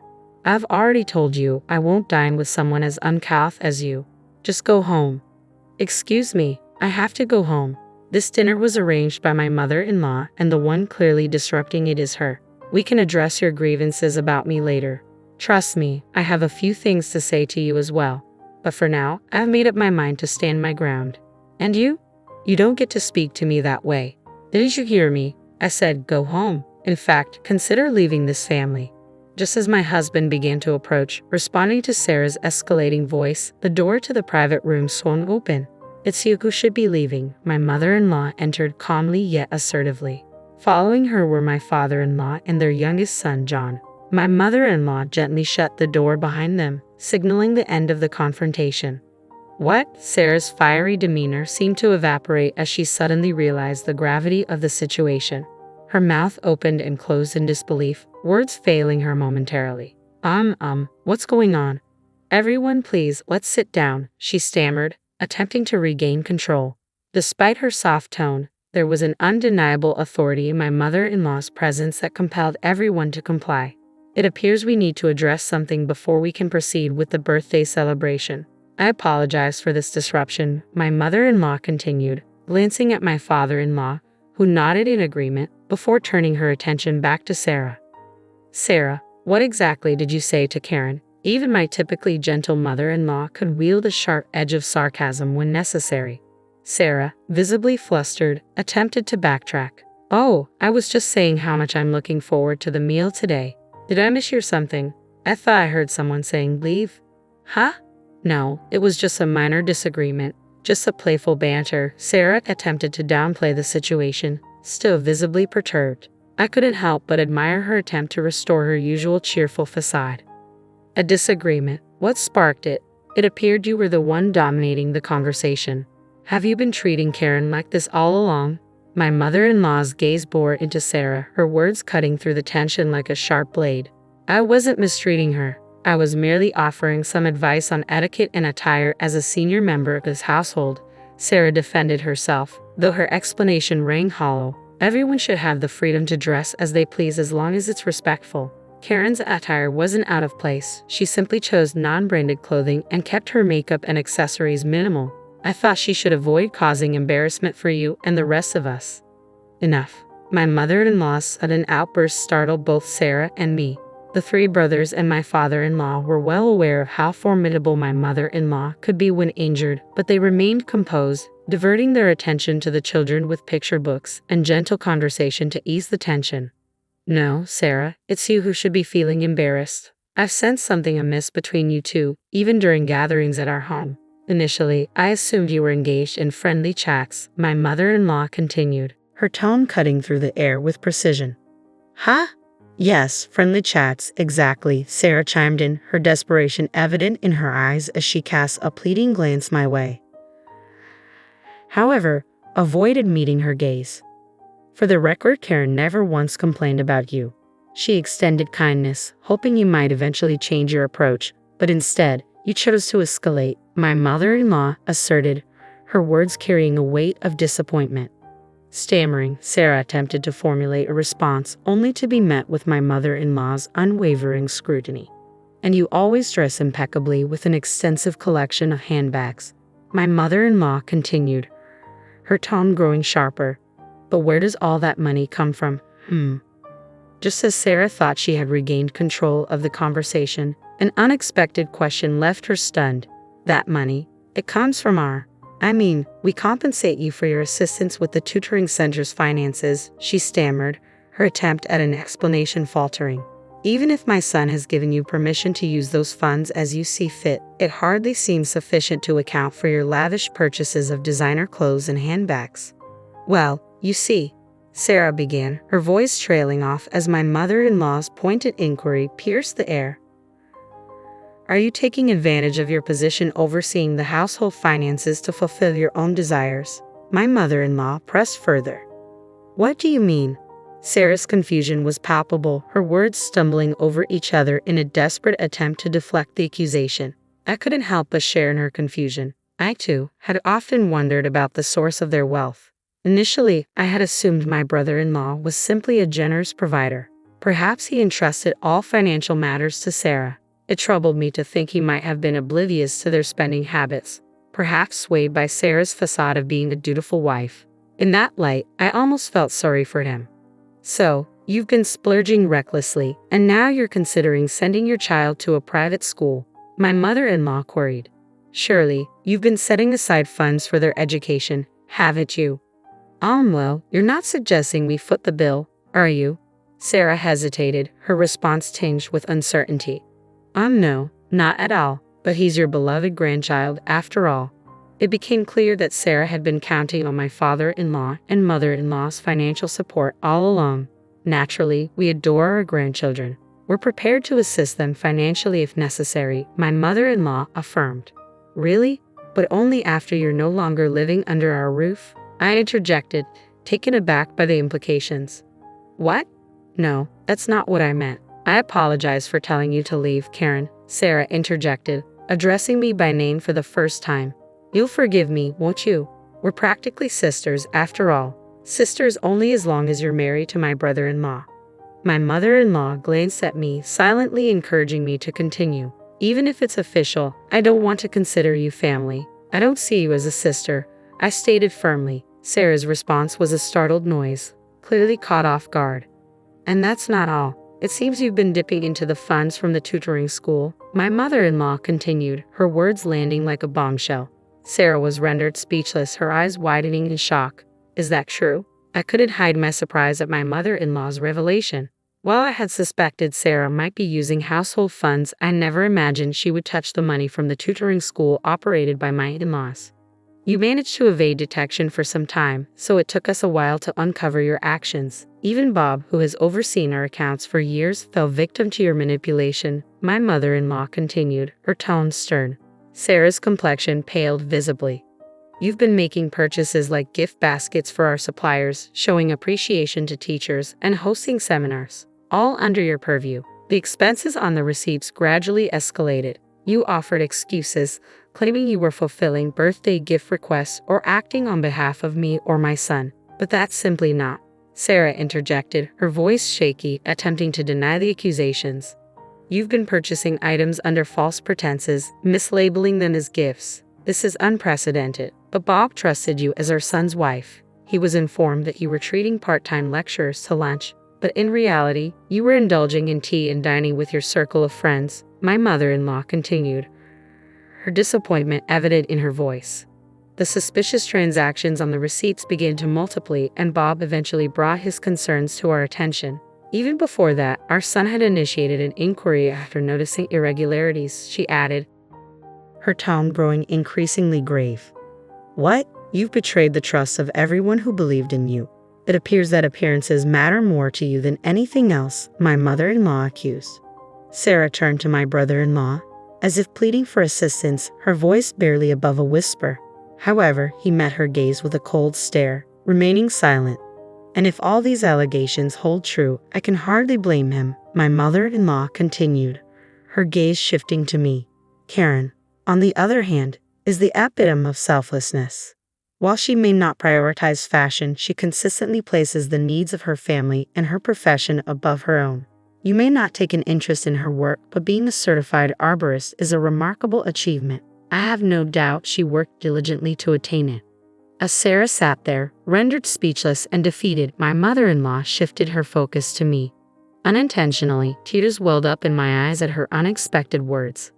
I admire her, my mother-in-law began, her voice carrying a tone of genuine respect. I believe that if she wishes to continue her work, it's our duty to support her. Have you ever witnessed her in action? She's vibrant, unafraid to get her hands dirty or soil her clothes. And yet, you ridicule her. I remained silent, overcome with emotion, while Sarah was unable to muster any retort or defense. She simply hung her head in shame. While our tutoring school may not boast the grandeur of major corporations, we prioritize our teachers and students, earning their trust, my mother-in-law continued, her words resolute. We've steadily grown by addressing each student's unique needs and those of their families. What truly matters are the people and their hearts. It's you who doesn't belong here. It's you who should leave. My mother-in-law's decisive stance left an indelible impression on me. Sarah, who had meticulously crafted an image of a flawless, sophisticated wife, was abruptly ousted from her affluent family. Despite attempts at reconciliation from my brother-in-law, Sarah's refusal to acknowledge her misdeeds and her simmering anger led to the serving of divorce papers. With the truth of her embezzlement exposed, Sarah's hopes for compensation vanished, leaving her with nothing. Meanwhile, my brother-in-law, supported by our father-in-law and mother-in-law, vowed to maintain stability for their son. Sarah, who habitually prioritized her own desires, would vent her frustrations onto her son when things didn't go her way. Yet the young boy remained resolute, finding solace in the reassurances of his father and grandparents. Although Sarah had insisted on sending him to a private elementary school against his wishes, he now enjoys carefree days spent playing with our daughter, free from the pressures of forced academics.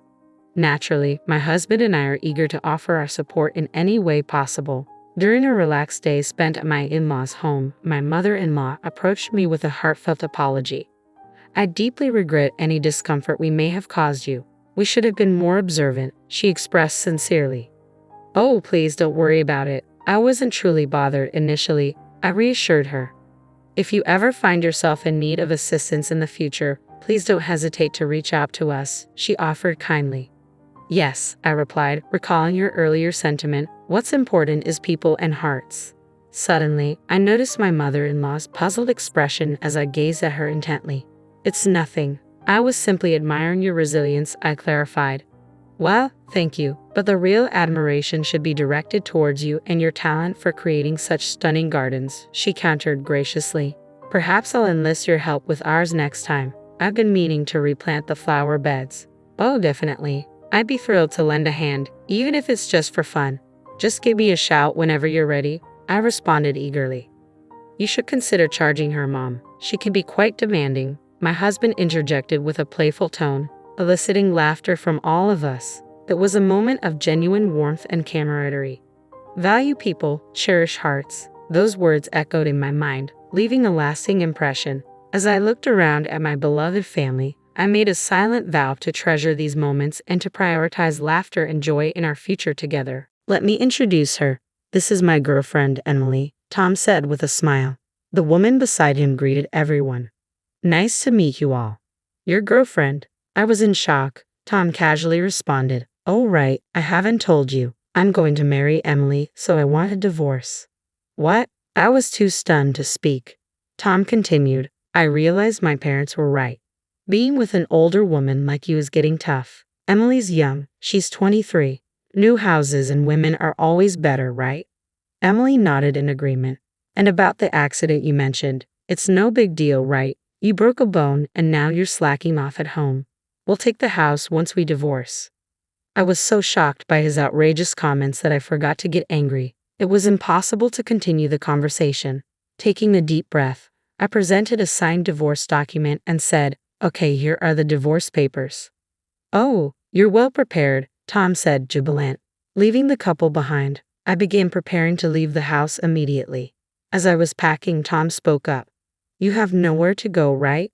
There's an apartment near the station within the range of $100. It's old and has cracks in the walls, though. Tom, that's so mean, Emily chimed in. The two of them laughed ignorantly. I didn't respond and slammed the front door. Let them laugh. I have places to go, places they could never imagine. My name is Catherine White. I'm turning 40 this year. I married Tom when I was 35, 3 years ago. We don't have kids and live together in the house I bought when I was single. It's secondhand but refurbished and quite clean. Why did I buy a house before getting married? It goes back to my childhood. We were poor because my father was gone. To be precise, he disappeared before I could remember him. I lived with my mother, who loved me deeply, but life was tough with just the two of us. Still, having my mother was enough. But during my high school years, she passed away due to an illness. It was devastating, but I had no time to mourn. I had to survive on my own. After graduating from high school, I started working at a small advertising agency. I worked tirelessly in sales. In my 30s, I was so dedicated to work that I never imagined I'd marry, but I wanted a place to call my own, so I saved up and bought a cheap house. I had to take out a loan, but I paid it off early. Around that time, I met Tom. He was from a client company. Tom seemed unreliable to me since he was 5 years younger, but he admired my work ethic. We started seeing each other. It was surprising but also delightful. I had never had anyone openly express their feelings for me before. We started dating and quickly got married. At first, Tom's parents disapproved of our marriage. I was older, and they knew I had no family. But Tom defended me, saying, "Even if she has no parents, Catherine works hard. Don't say such things." I was genuinely happy. I thought we could make it work. But that changed. The shift in Tom's behavior began less than 6 months after we moved in together. One evening, after returning from work, he sat down at the dining table. Dinner was meat and potatoes, a salad, and eggplant soup. After eating for a while, Tom stopped. What's wrong? I have been meaning to say this. The soup, it's from this morning, right? I don't like leftovers. Can you make a fresh one for dinner? But it takes time. I also work and I might not make it in time. Sorry, but that sounds like an excuse. My mother always made different soups for breakfast and dinner, and there should be at least 5 side dishes. Can you do that? I was taken aback by the sudden situation. I had felt this way for a while, but kept it to myself. While I'm not great at cooking, it's hard to do intricate dishes while working too. Your mother is a full-time housewife, right? I work and can't cook that much. That's why you shouldn't make excuses. It's expected of a housewife. You should at least do that much. I was frustrated by Tom's outdated views, but I held back my words to avoid worsening the mood, though I was discontent. I wanted to avoid arguments, so I started finishing work on time and rushing home to cook. However, Tom's actions and words became increasingly demanding. Did you use cheap meat for this? This side dish is the same as yesterday. Please space them out at least a week. With each of his complaints, the time I spent cooking became more overwhelming. Before I knew it, I was spending all day thinking about meals. Tom's nitpicking didn't stop at just food. He checked every corner of the house for dust and criticized my cleaning. If you have so many complaints, why don't you do it yourself? I finally snapped. What are you saying? Housework isn't my job. Don't shift the responsibility. Maybe you can't handle chores because you didn't have parents around. I was stunned by his words. He had never belittled me for not having parents before. Was this Tom's true nature? The man I knew before felt like an illusion. Regardless, I wished for the old Tom to return, but the situation only worsened. With Tom's endless demands, I was completely drained, and balancing work seemed impossible. On Tom's suggestion, I decided to quit my job. I had loved that job since graduating from high school, but it seemed there was no choice. Looking back, maybe I should have left him then.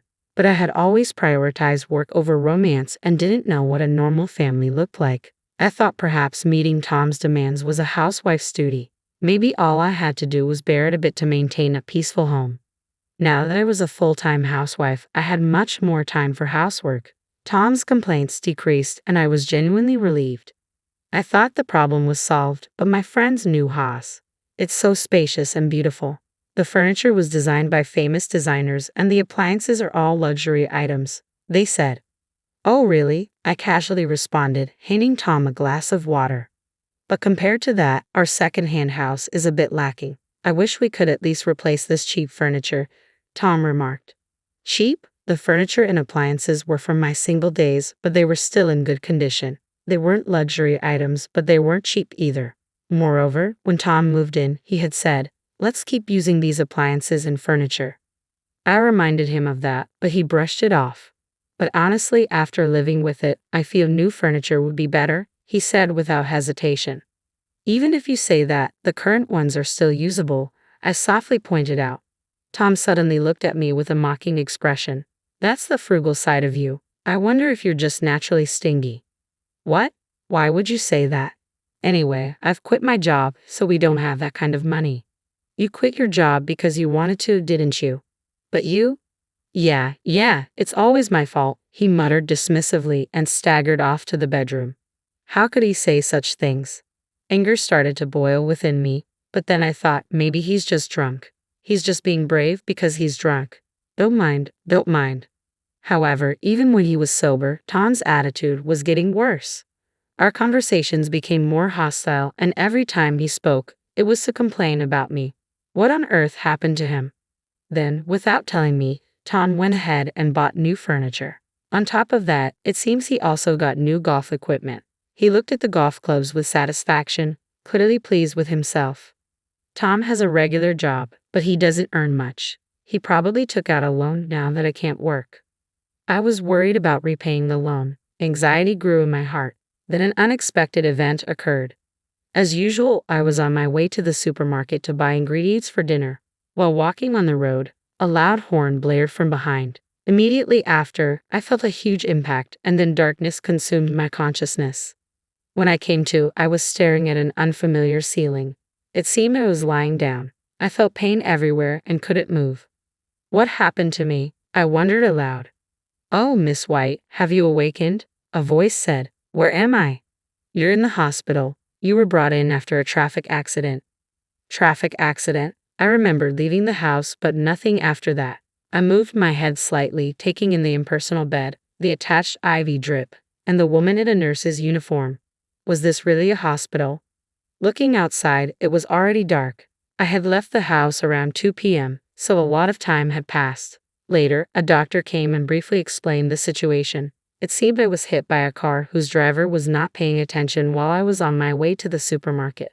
I didn't have life-threatening injuries, but I had several fractures and needed to be hospitalized for a while. I never imagined being in a traffic accident. After receiving an explanation about the hospitalization, the nurse spoke up. We've contacted your husband. From her hesitant expression, I had a bad premonition. I immediately called Tom. Hello, Tom. Yeah, Catherine. I got a call from the hospital. You had an accident. You're so clumsy. Come home quickly and make dinner. What?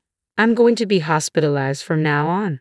I couldn't understand what he was saying, and when I retorted, Tom shouted back, Then what about the housework? What are you saying? Is the housework more important than me? Unbelievable. He was more concerned about the housework than his wife's condition. I felt myself becoming increasingly angry, and it soon turned into a quarrel. Arguing any further would be pointless, so I hung up the phone, still frustrated. Lately, Tom had been more harsh in his words, but I never realized he could be this cold. That day, I was filled with anger and physical pain, making it hard to sleep. But as the days went by, my strength gradually returned, and I started rehabilitation.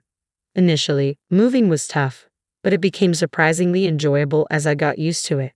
Lying in bed, I often found myself lost in thought, so rehab was a welcome distraction. However, since that incident, I hadn't heard from Tom.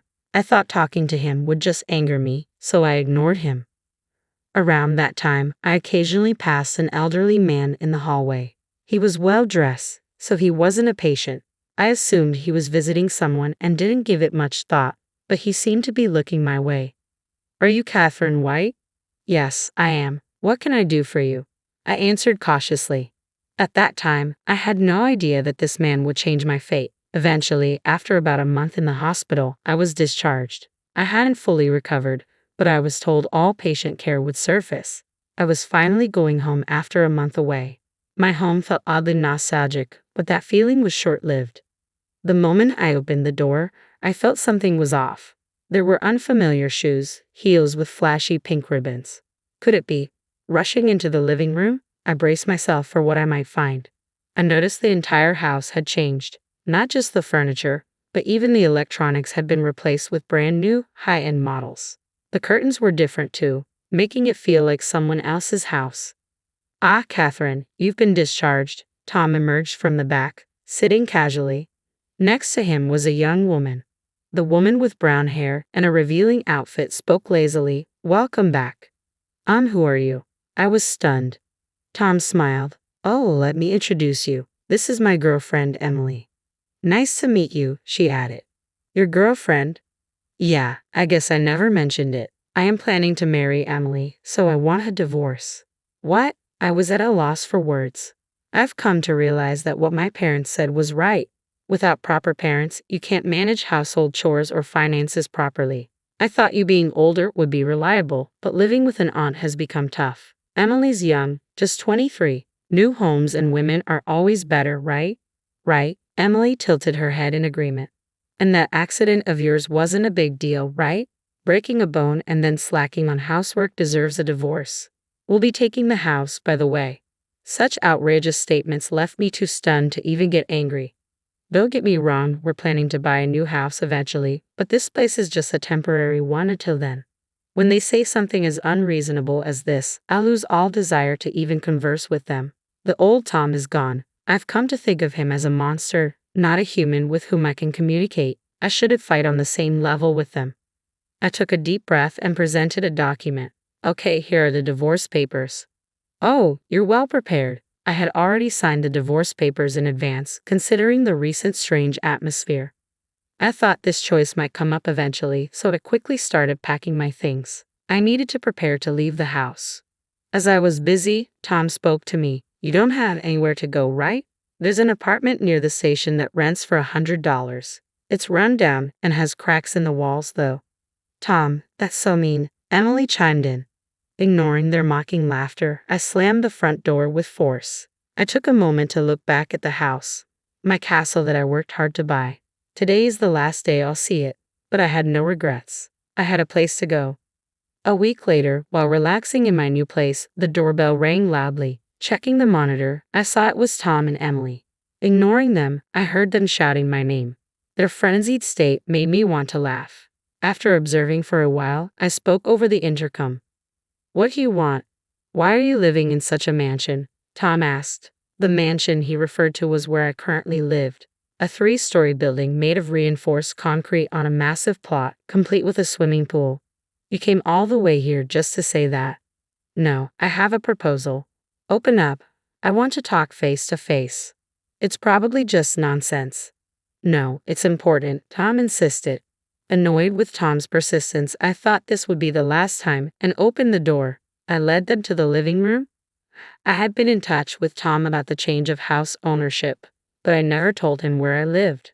When I asked how he found out, it seemed he coincidentally saw me in town and followed me. He was expecting to see me entering a shabby apartment, but was shocked to see me entering this mansion. Tom, along with Emily, had concocted a bold plan. Tell me, are you living in this mansion because of some shady job? What? Why? I was taken aback by Tom's absurd claim. I saw you. You were with an old man entering this house. I get it. You don't want to admit it. You're poor, so you had to find that kind of work, right? But if you have such a wealthy client, I want you to introduce him to Emily. I work in a cabaret club, so I'm good at charming older men. I'm sure I can earn more than you, Catherine. What are you both talking about? The man you saw me with is probably my father. This house is also my father's house. What? That's a lie. You don't have parents, Tom insisted loudly, just as the door to the reception room opened. Seeing the middle-aged man who emerged, I called out, Dad. My father, I explained quickly. Surprised, my father sat next to me and greeted Tom. Ah, you must be Tom. My daughter spoke of you before. Nice to meet you. I'm Catherine's father, Robert Johnson. Wait, what's going on? Tom looked back and forth between me and my father, his eyes wide with surprise. It's understandable. I only recently reunited with my father while I was in the hospital. I began, explaining the situation. Yes, the middle-aged man who spoke to me that day was my father. My father was supposed to have disappeared. I had been told so by my mother. I thought there might have been a mistake, but after speaking with this man, I realized he was my real father. To start a business, my father went to America. After a while, once his business was on track, he planned to bring us over, but he was robbed there, losing everything. He lost all his investment capital, and even his means of communication was cut off. Stranded, he fortunately met a man who offered him a job at his company. Starting with menial tasks, he gradually got promoted and eventually became the right-hand man to the company's CEO. With the help of this man, he later started his own business. The business was successful, and my father achieved social success. But he was always concerned about my mother and me. He felt guilty for leaving us for so long and found it hard to return. Then his company decided to start a new venture in Japan. After much thought, he decided to come back. He built a house here and started looking for me and my mother. He then discovered that my mother had passed away and was deeply regretful. If only he had come back sooner. Wishing to see me as soon as possible, he visited me in the hospital. Learning the truth, I ended up living in this mansion owned by my father. I briefly explained all this. By the way, my father had also looked into Tom's affair. After occasional golfing outings, Tom would go to a hostess club where he met Emily. So, this is my family home. Understand, I never heard about you having a rich father all of a sudden, Tom murmured in a big voice. So, if you have so much money, will you come to the club where I work? Emily quickly tried to hand her business card to my father. True to the type of woman Tom would choose, she was incredibly bold. But my father stopped her immediately. I'm sorry, but I make it a point not to visit cheap imitation bars. What? Emily was speechless.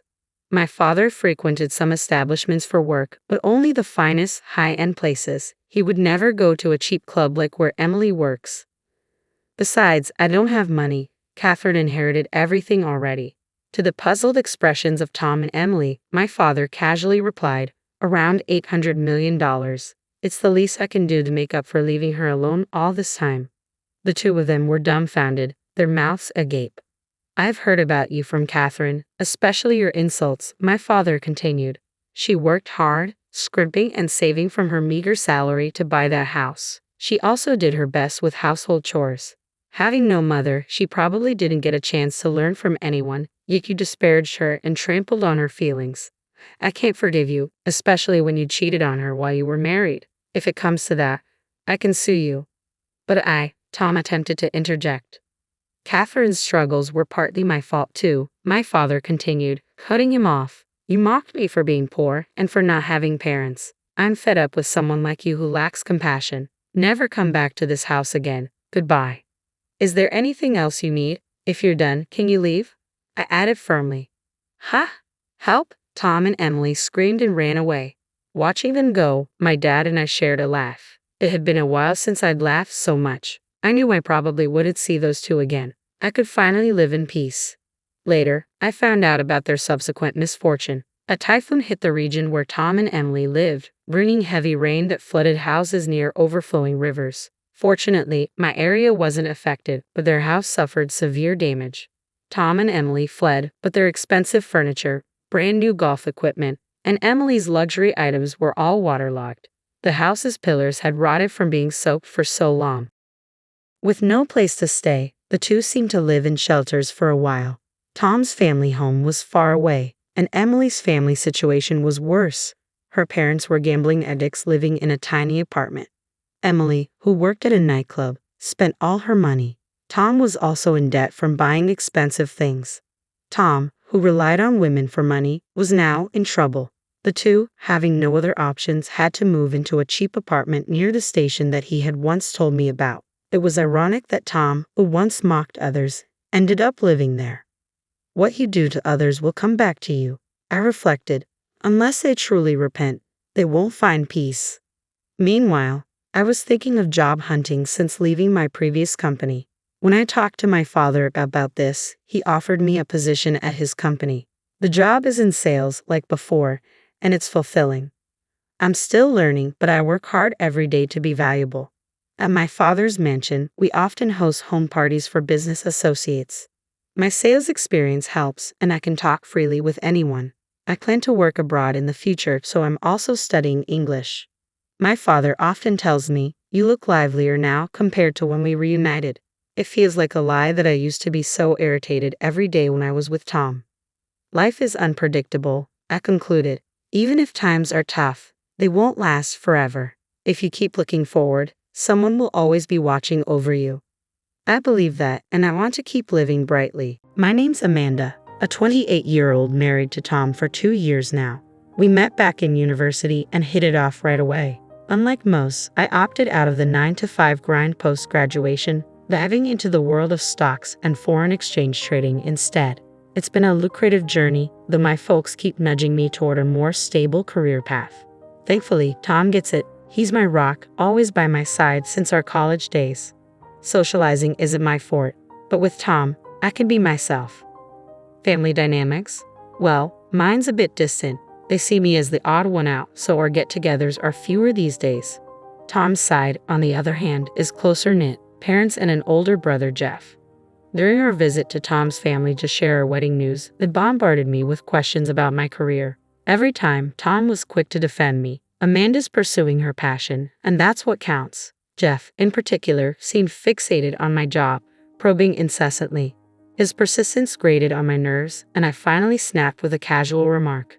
I dabble in part-time work. Jeff's smug chuckle followed as he retorted, should have led with that. Job stability's a luxury these days, you know. Jeff's patronizing demeanor grated on my nerves, but I brushed it off. After all, I wasn't marrying him. Tom's constant apologies were enough for me. His support meant the world. Despite Jeff's relentless belittling, it was ironic considering his position as an associate professor at a university. I couldn't help but feel sorry for his students. Now, Jeff was gearing up for his own wedding, and Tom and I were on the guest list. The bride-to-be happened to be the daughter of Jeff's university president. The event boasted a sizable guest list. Marrying into such a prestigious family undoubtedly secured Jeff's future. His arrogance reached new heights as he taunted me once more at the wedding. Having a part-timer as a sister-in-law is embarrassing. No wonder your name's missing from the directory. Perplexed, I glanced at the wedding directory to find my name conspicuously absent. Tom was ready to confront Jeff, but I waved him off. It's fine, Tom. I couldn't care less about formalities, I assured him, diffusing the tension. Jeff's smirk widened as he fired back, exactly, best to stay in the shadows, especially on a day like this. His next directive was even more demeaning. He instructed us not to serve drinks, fearing the inevitable question about my occupation. It would be inconvenient if you had to admit to being a part-timer when guests inquire. Just keep quiet, he declared triumphantly before striding off, leaving us seething. Tom, still seething, struggled to contain his anger. I'm truly sorry for my brother's appalling behavior. Tom's apology was sincere, his eyes betraying a hint of guilt. Unexpectedly, I found myself apologizing as well. I should be the one apologizing. I never intended for you to bear the brunt of his rudeness. My apology seemed to ease Tom's distress, finally coaxing a smile from him. On the day of the wedding, neither of us felt inclined to celebrate Jeff and his new wife. Taking Jeff's advice, we opted to indulge in the lavish spread instead. True to the stature of a university president's daughter's wedding, the food was exquisite, and we savored every bite. The gifts, heavy with anticipation, hinted at opulence. However, our excitement was deflated when we unwrapped a box at home to find a bowl adorned with a portrait of Jeff and his wife. Even Tom, usually patient as the younger brother, couldn't hide his exasperation. This is the last thing we need. I'd rather not have a constant reminder of my brother's face, but we can't just toss it, and it's hardly useful. Yet I saw an immediate solution. The bowl was just the right size and depth for a cat's dish. What if we repurpose it for the cat's food? Would that be disrespectful to your brother? I asked. Tom burst into laughter. It's absolutely perfect for the cat. The thought of my brother and his wife being licked by our feline friend every day is oddly satisfying. With Tom's blessing, the gift bowl found its new purpose as our cat's designated dish. A month down the line, I found myself needing to make several visits to the university where Jeff now held a position. The thought of encountering him, particularly since he'd married into the university's upper echelons, filled me with dread. Yet I reasoned I'd be safe enough. The campus was vast, and my business lay in a separate department from his. However, luck was not on my side. Barely setting foot on campus, I collided with Jeff. His expression shifted from surprise to hostility upon spotting me. Hastily, I averted my gaze, hoping to slip by unnoticed. But Jeff had other plans. He stormed over, accusing, "What are you doing here?" You arrested for trespassing." Jeff's booming voice attracted a swarm of curious students. In their presence, he launched into a tirade, mocking me openly. "What's someone like you doing here? Scavenging for a free meal in the cafeteria?" My shyness kept me silent, feeling Jeff's amusement. He turned to the eager audience of students, regaling them with tales of my supposed inadequacies. This woman, a perpetual part-timer, even with a college degree. Study hard, kids, or you'll end up like her. As laughter rippled through the crowd, I felt the sting of humiliation, on the verge of tears. Suddenly, A familiar voice cut through Jeff's ridicule from behind. I turned to find a reassuring sight. A professor I recognize. What's going on here? She's my guest, invited by my brother-in-law, he interjected. Jeff faltered momentarily, but quickly rebounded. Must be some mistake. She's just a part-timer, he insisted. However, another professor, arriving late to the scene and acquainted with me, set the record straight. No, she's not a part-timer. She's a research collaborator in the economics department. Despite the other professor's clarification, Jeff remained skeptical. His marriage into the university's upper echelon seemed to have inflated his ego, leading him to disregard even the senior faculty. Recognizing the futility of reasoning with Jeff, the professor who had invited me intervened, taking my hand and guiding me away from the confrontation. As we departed, the students scattered, sensing the tension. However, Jeff's irritation was palpable. He trailed after us, abruptly barging into the room. Despite the presence of numerous senior professors in the room, Jeff persisted in his derision. What's all this about? She's just a part-timer, isn't she? Clueless girl, stay out of the university's way, he sneered. His offensive remarks sent a ripple of discomfort through the senior faculty present. One of them hurriedly escorted Jeff out of the room, but not before he muttered a threat to Tom. Your career is toast. Unfazed by the consequences, Jeff seemed emboldened, secured his alliance with the university president. However, the president himself entered the room at that moment. Without hesitation, he offered me a sincere apology. I offer my sincerest apologies. Our associate professor's conduct was entirely inappropriate. Please accept my apologies on his behalf, the president expressed, his tone contrite. The other professors echoed his sentiments, expressing regret for the incident. I graciously accepted their apologies, though inside, fury simmered close to boiling over. Yet I maintained a composed exterior, a testament to my maturity. My encounter with the president that day was unexpected. I had been at the university conducting research with the economics department on financial engineering. This research involved validating the theories I utilized in my stock and forex investments. Ever since my university days, I've employed these theories in my financial endeavors, exchanging insights with a professor I connected with through social media. Recognizing the success of my investment strategies, the professor invited me to collaborate on research at the university. While the university had suggested I take on a lecture role multiple times, my discomfort with public speaking made it unfeasible. However, the research collaboration offered mutual benefits, prompting me to visit the university several times a month to validate our findings. It wasn't until Jeff's marriage that I realized we were at the same university. Glancing through the wedding guest list, I recognized the name, the bride's father, who happened to be the university president. Despite the presence of other university-affiliated guests, I went unnoticed, my name erased from the list, and I was instructed not to serve drinks, confining me to my seat for the duration of the event. Given the grandeur of the wedding, it was no surprise that someone as unassuming as me went unnoticed. However, the reason for the president and professor's panic lay in my status as a significant benefactor of the university.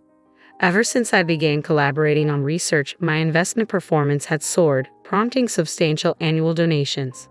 Moreover, the theories I delved into were gaining traction among hedge funds and international investors, further bolstering the university's coffers through donations. For a private university like ours, such financial support is indispensable. Any discord with me could spell disaster. My ire, provoked by Jeff's insolence, might lead to the termination of our research collaboration and subsequent donations, jeopardizing the university's operations significantly. The day's agenda veered away from investment theory discussions. Instead, it was a flurry of apologies from the president and professors, though no resolution was reached. Before departing, I sought a private moment with the president.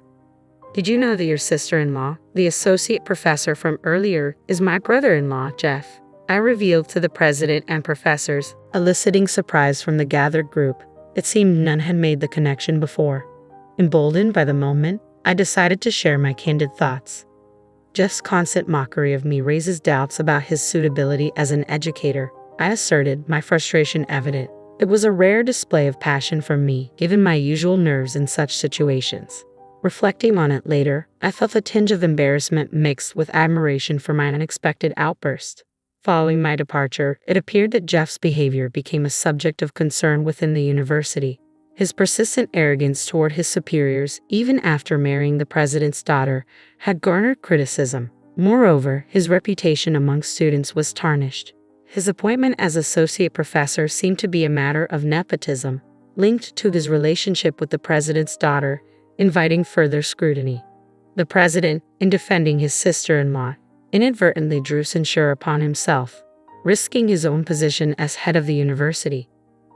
Unaware of the president's disapproval, Jeff's arrogance only seemed to swell. Ignorant of the critique from his most influential supporter, he continued his derisive behavior, targeting me once more upon my return to the university. "Back for more, huh? Still playing the part-timer card? Just because you're cozy with the economics professors doesn't give you license to act all high and mighty," Jeff jeered, his words dripping with disdain. It was a bitter pill to swallow, knowing that such rudeness came from an associate professor. The more I endured Jeff's mockery at the university, the more disillusioned I became with its leadership. The president's reluctance to reprimand his own brother-in-law for his arrogance made me question the university's standards. Contemplating ending our joint research became a serious consideration. Each visit to the university felt increasingly futile, with Jeff's taunts adding insult to injury. I found myself tuning out his derision, pondering the merits of discontinuing our collaboration. Lost in my thoughts, I barely registered Jeff's latest jibe until his voice boomed louder than ever. "Hey, are you even listening? Or are you too dim-witted to follow a simple conversation?" But before I could respond, a commanding voice cut through the air. "Jeff, you are the fool," the president's voice thundered, echoing through the room.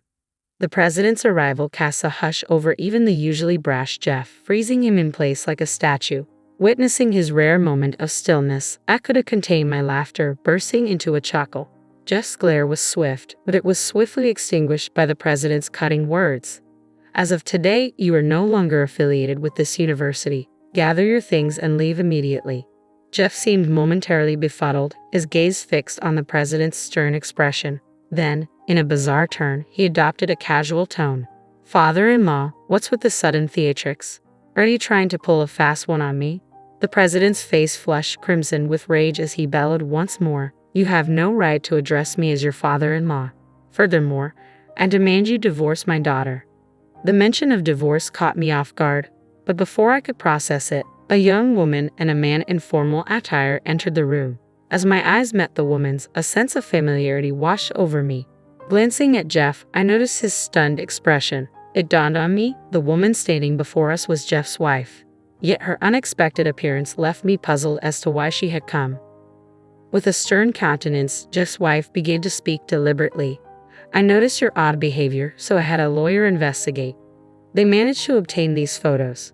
As she spoke, the man in the suit produced several photographs from a bag, displaying them before Jeff. Peering over Jeff's shoulder, I couldn't help but gasp at the sight of him arm in arm with an unfamiliar woman. Jeff appeared taken aback, mirroring my own astonishment. I understood why the president had mentioned divorce, yet I felt it was an uncomfortable subject for discussion in the midst of the university, especially with me present. Nevertheless, Jeff's wife pressed on, addressing Jeff with palpable disdain. "That's divorce, just as Dad mentioned. You were merely using me, weren't you? You never truly loved me." The unfolding drama had my heart racing, but witnessing Jeff's tearful countenance on the verge of breaking down brought a sense of satisfaction. Furthermore, as Jeff's wife announced her intention to pursue property division, Jeff began to offer apologies in a panicked frenzy. "I won't betray you again. Please forgive me." Observing Jeff's distress was oddly gratifying, almost tempting me to capture the moment to share with my husband. Perhaps the president had summoned me here today to witness Jeff's comeuppance. Despite Jeff's pleas, his wife remained resolute, informing him that she had already retained legal counsel.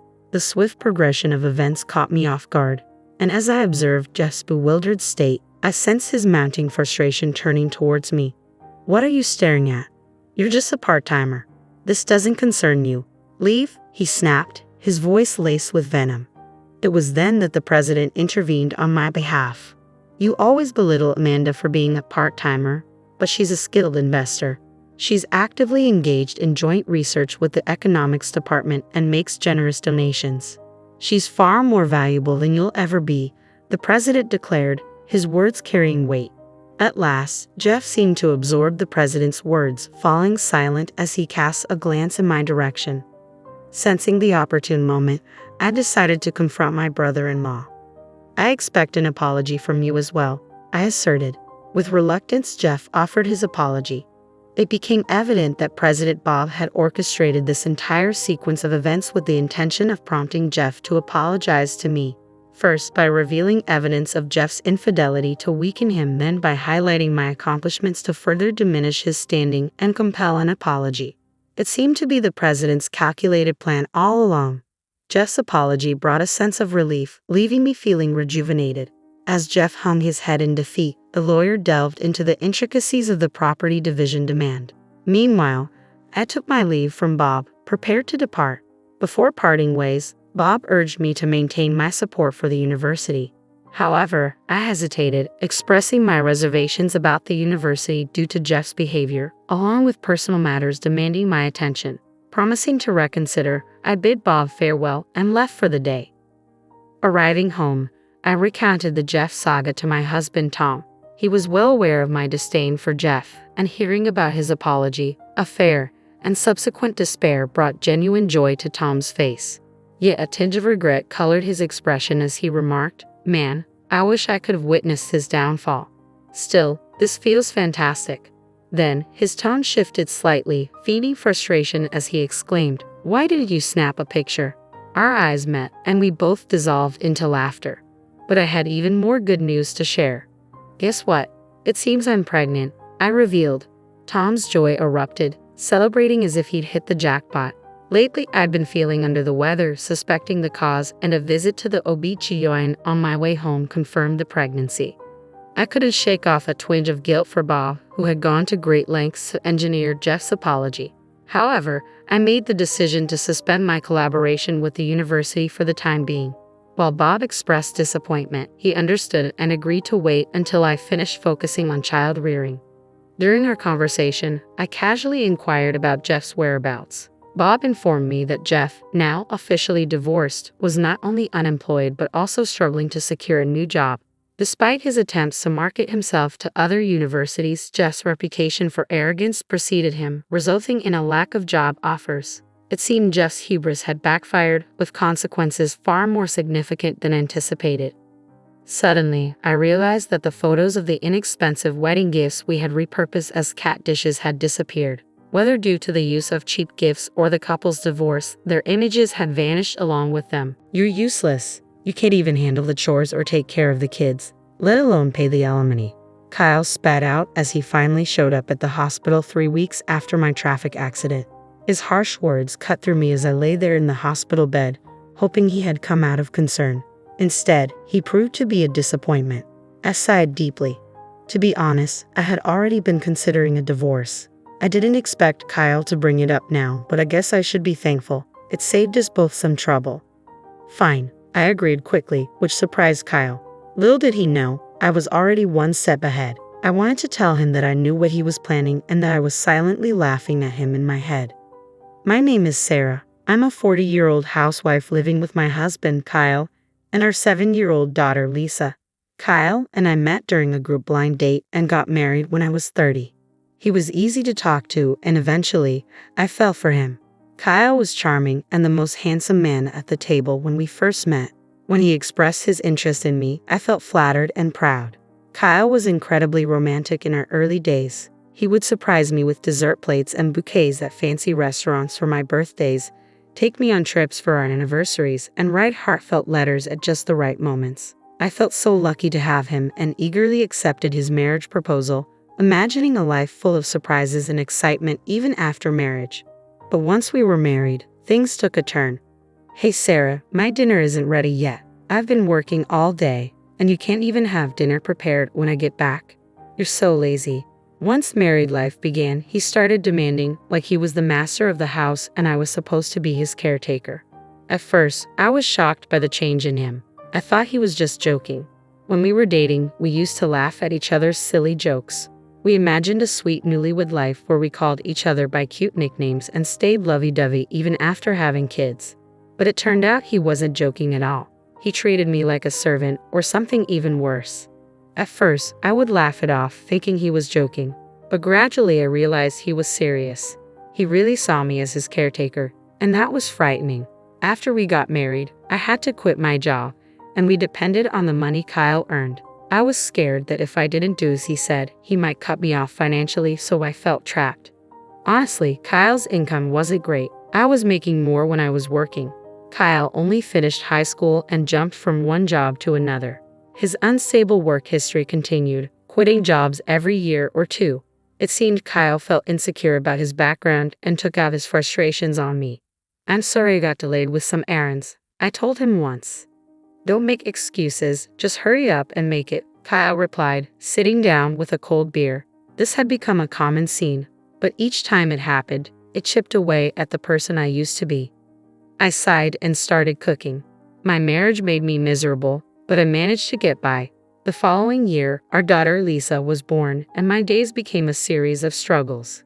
As expected, Kyle didn't help much with Lisa. However, he would spoil her by buying her any candy or toy she wanted. I tried to raise Lisa properly, scolding her when needed, which made her cling to Kyle even more. "Lisa, you like Daddy, don't you?" Kyle asked her once. "Yeah, Daddy is cool. I love Daddy," Lisa replied. "I knew it, I'm super dad," Kyle said, looking at me smugly. It was frustrating, but I couldn't help feeling glad that Lisa loved her father. I just sighed again. Despite his spoiling her, Kyle never attended any of Lisa's kindergarten events like sports festivals or recitals. "You know there's a parent-child race at Lisa's sports festival. Could you participate?" I asked him. "Huh? Why me? You're free that day, you do it," he responded. "I'm busy with work every day, but the sports festival could be a great time for us to bond as parents. It's on a holiday, so you won't have to work," I said. "Shut up. We're already close enough. Maybe you should work on your relationship with Lisa. She thinks you're mean, you know. You might want to fix that," Kyle said, laughing as he left for work.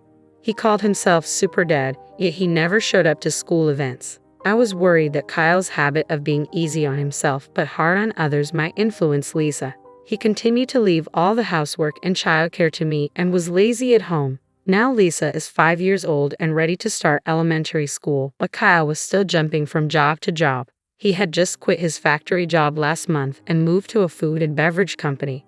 "I'll be working weekends at my new job since it's in the food industry," he said. "Looks like we'll hardly see each other then," I replied. "Can't be helped, it's work," he said. Honestly, I was relieved because I knew that with Kyle gone, my days would be a bit easier. I was tired of Kyle ordering me around on weekends. Now, I wouldn't have to be nagged by him to clean the floor or serve meals quickly. However, with Kyle out on weekends, Lisa would be sad. It's better for kids to spend holidays with the whole family.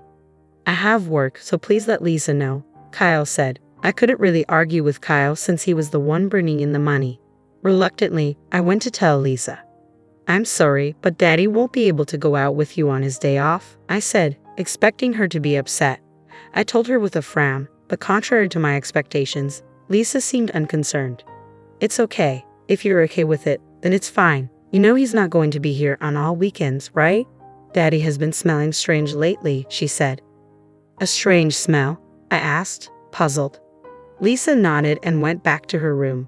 What on earth was she talking about? I've been so busy with housework and taking care of our child that I hadn't noticed much about Kyle lately. Our marriage was not like it used to be, and I tried to avoid being around Kyle to keep things calm. The strange smell Lisa mentioned might be from the factory, I thought. Factories often use special solvents, so it made sense that Kyle could come home with a weird smell. If that was the case, the smell would probably go away soon. Kids are really honest, which is what makes them so endearing. Despite what he said, Kyle started leaving the house early in the morning even on his days off, which was odd. He also left every weekday.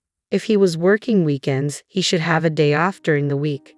He left without saying anything to me, so I couldn't tell if he was going to work or not. I became curious about what he was doing, leaving so early even on his days off. One day, I decided to follow him. I asked Kyle, "You seem to be going out every day off. What are you doing?" Kyle looked confused for a moment, then answered in an annoyed tone while scratching his head, "I'm working. I go to work voluntarily." "Really? But you should take care of yourself or your body won't hold up," I replied. "Shut up. "Don't complain about my job," Kyle snapped back. I didn't understand why he got so angry when he often complained about my housework and child rearing. I didn't believe what Kyle said. There's no way he, who usually avoids trouble, would go to work voluntarily on his days off. I knew this from watching him closely over the years. If he was that passionate about work, he would have stayed at his previous job longer. I also started paying attention to the strange smell that Lisa mentioned. Indeed, Kyle came home with a sweet, strong fragrance. This strange smell was not from the factory. Why hadn't I noticed this before? I blamed myself for being so naive and vowed not to make the same mistake again. From then on, I decided to watch Kyle more carefully, especially on weekdays when he said he was going to work. He seemed to wake up an hour earlier than usual and took extra care grooming himself. He appeared to be in a good mood on those days, which vary from week to week, sometimes on a Monday, sometimes on a Thursday. But it was clear that Kyle was happy on those days. One day, when he left the house, I went into his room to look for any clues. I felt like a detective searching the house. Since I always cleaned Kyle's room, I knew it well and didn't feel bad about snooping around. If Kyle had hidden anything, it would be in a place not easily seen. I searched carefully under the desk and bed. Finally, hidden in a candy tin in the closet, I found a bunch of letters. What were these? All the letters were from the same person named Patricia. They had been sent through the mail. The oldest letter was from 4 months ago, and the newest was from yesterday. As I read the letters, I saw phrases like, "I regretted when we broke up, but now I really love you, and I want to go back to the time when I was with you." It sounded like something a lovesick teenager would say. At first, I thought maybe Kyle's ex-girlfriend was sending these letters on her own, but then I read a line that worried me. "I'm glad you like me again. I'm looking forward to our next date." This was from last week. It looked like Kyle was seeing this Patricia. Today, he was definitely up to something. I took photos of the letters with my smartphone as evidence. I thought about taking the letters, but I didn't want to make Kyle suspicious. Even with these letters, I felt I didn't have enough proof. After thinking it over, I decided to hire a private investigator to check on Kyle. 3 weeks later, the investigator gave me the results. He quickly brought photos of Kyle and Patricia close together in the park at night, and even a recording of them saying, "I love you" to each other. I accepted the facts calmly. With solid proof in hand, I went to the municipal office and came back with a divorce form. Now that I knew Kyle was cheating, I had no reason to stay with him. I planned to confront him with the divorce papers the next time something happened. I returned home and let out a deep sigh. I was acting resolute, but honestly, I was heartbroken. I was upset with myself for having married someone as careless as Kyle. I was thinking about resting a bit before making dinner when my phone rang. "Hello?" "Yes, Sarah, do you have time to talk?" "Yes, what's going on?" I was surprised to get a call from my father. He usually doesn't call me. "Actually, your mother and I were talking yesterday, and we're thinking about transferring our assets to you soon." "Huh? What happened?" My father ran a company that sold imported goods to Japanese corporations. I was the daughter of a big company president, but I never told Kyle about this. I thought it would make me sound boastful, especially since Kyle jumped from one job to another. "We're getting old and thinking about retiring. We thought about keeping the company going but didn't want to push it onto you, our only daughter, so we've decided to step back." "I see." I felt guilty about not taking over the company, but my parents respected my decision and had planned for the future. I was deeply touched by their thoughtfulness. "We're thinking of handing over our assets to you. Our total wealth is $17 million, but we're fine with just $3 million. We've decided to give you the remaining $15 million. $15 million? I was shocked. That was more money than I could ever imagine earning in my lifetime. "Yes, there will probably be inheritance tax, but you'll still have plenty left. You won't have to worry about living expenses for the rest of your life," Dad said. "Thank you." I expressed my deepest gratitude to my father and mother and hung up. Soon, $17 million would be coming my way. With that money, I wouldn't have any worries, even if I divorced Kyle. No offense to him, but he probably couldn't earn that much. I felt relieved and was in a daze for a while. Glancing at the clock, it was 6:00 p.m. I realized I needed to make dinner and check the fridge, but there were no groceries left. I got ready to go shopping at the supermarket. My heart was light, but I also felt a sense of urgency that Kyle might come home soon. As I was hurrying across the last crosswalk to the supermarket, the light turned green. "Watch out," someone yelled, but it was too late. My body was already in the air, and then I hit the ground hard. The sharp pain shot through my head, and without understanding what had happened, I lost consciousness. When I woke up, I was lying on a hospital bed. The first thing I saw when I opened my eyes were my parents and Lisa. "Sarah, thank goodness," Mom said. Lisa was crying next to me. I gently stroked her head. "You were hit by a car and broke both legs. They say it will take 5 months to fully recover." I felt dizzy thinking about being out of action for so long. From that day on, I was stuck in a wheelchair. Although the nurses took care of me, I felt frustrated and annoyed because I couldn't use my legs. During my stay in the hospital, my parents and friends visited me. My parents were now taking care of Lisa, since Kyle was always at work. I thought that was better for her. I was glad everyone visited, but Kyle never came. I started to doubt his care, thinking, aren't we husband and wife? However, 1 week after I was hospitalized, Kyle finally showed up. "Hey, feeling good?" Kyle asked sarcastically. "Yeah, man, it's a mess at home without me," I replied lightly. Kyle always complained about my housework. As soon as he spoke, showing no empathy, I sighed. I had thought he would be at least a little worried about me. "What can I do? I was in a car accident." I snapped back when Kyle looked at me with disdain and said, "You're useless if you can't do housework or take care of the child. That's the worst. And you should pay alimony." He said such horrible things to his hospitalized wife. Initially, I had hoped Kyle came to visit out of concern, but he was still disappointing. I sighed deeply. Honestly, I have been thinking about getting a divorce myself. I hadn't expected Kyle to bring up divorce today, but it saved me the trouble of arguing. "Sure," I said, and Kyle looked surprised when I agreed. "Unfortunately, I know what you're up to," I wanted to say, laughing inside. Instead, I pulled out a filled-in divorce form from a bag my mother had brought and held it in front of Kyle's face. "You already had this." Kyle was briefly confused, his eyes wide, but then he took the divorce notice from me and filled in his name and address right there. I felt relieved, knowing I wouldn't have to see Kyle's face ever again. I wanted to tell him the feeling was mutual, but I just watched him leave silently. Probably Kyle will remarry Patricia after the divorce. I don't know what kind of woman Patricia is, but it's sad to think she's going to marry someone as controlling and unpleasant as Kyle. I thought to myself. I felt a bit guilty about Lisa, but deciding to leave was something I had thought about for a long time. I promised myself I would take good care of Lisa. A month after Kyle left, my life was peaceful. The time without my husband nagging me felt like heaven. I was released from the hospital and started physical therapy. I decided to stay at my parents' house until my leg healed. My parents were angry at Kyle when they learned about the divorce, but they stopped pressing the issue when I told them I wanted to forget about him. Lisa doesn't seem lonely even without her father around and is going to elementary school happily, I observed. In the end, Lisa also noticed Kyle's domineering behavior and probably didn't see him as a father anymore. I was convinced that divorcing Kyle was the right decision, but one afternoon I got a call on my mobile phone. I ignored it when I saw Kyle's name, but the phone kept ringing nonstop. Eventually, I answered the call. "Hey Sarah, when are you coming back?" Kyle's words made no sense to me, and he sounded like he was about to start yelling. "What do you mean coming back? You're married to Patricia, didn't you?" I replied.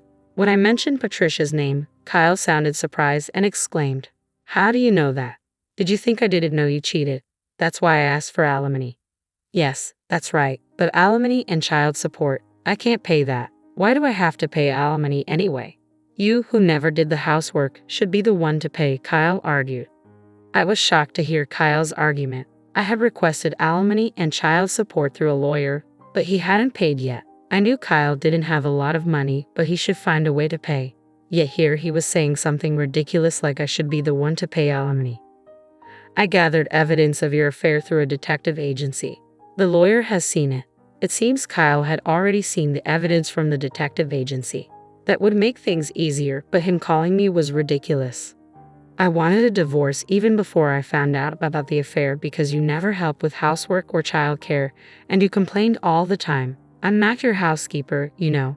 But it's good you're married now. You have someone else to look after you. But here's the thing. Patricia can't do housework. Before we got married, she said, leave everything to me. But once we got married, her cooking is terrible, and she doesn't clean. I would have been better off with you. Marry me again." After all, you don't have any money, right? Lisa liked me too, didn't she? Kyle said, which annoyed me. What are you talking about? You divorced me and remarried. You're her partner, not my responsibility. And sorry to say, Lisa doesn't like you. And I have money. Don't lie to me. There's no way you have money. You were a housewife. You can't live without me. I had no intentions of telling Kyle about the fortune I inherited from my parents, but faced with his aggressive attitude, I had no choice but to reveal it. My parents are CEOs. Recently, I inherited their assets. It's around $52 million in total, so I can live without working for the rest of my life, I calmly stated over the phone, picturing Kyle's stunned reaction on the other end.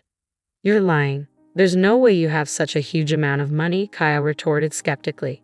It's true. If you want, I can have my parents tell you, I replied, sensing Kyle's disbelief beginning to waver. With that, Kyle finally seemed to believe my words and fell silent. Then he exploded, if it's true, why didn't you tell me?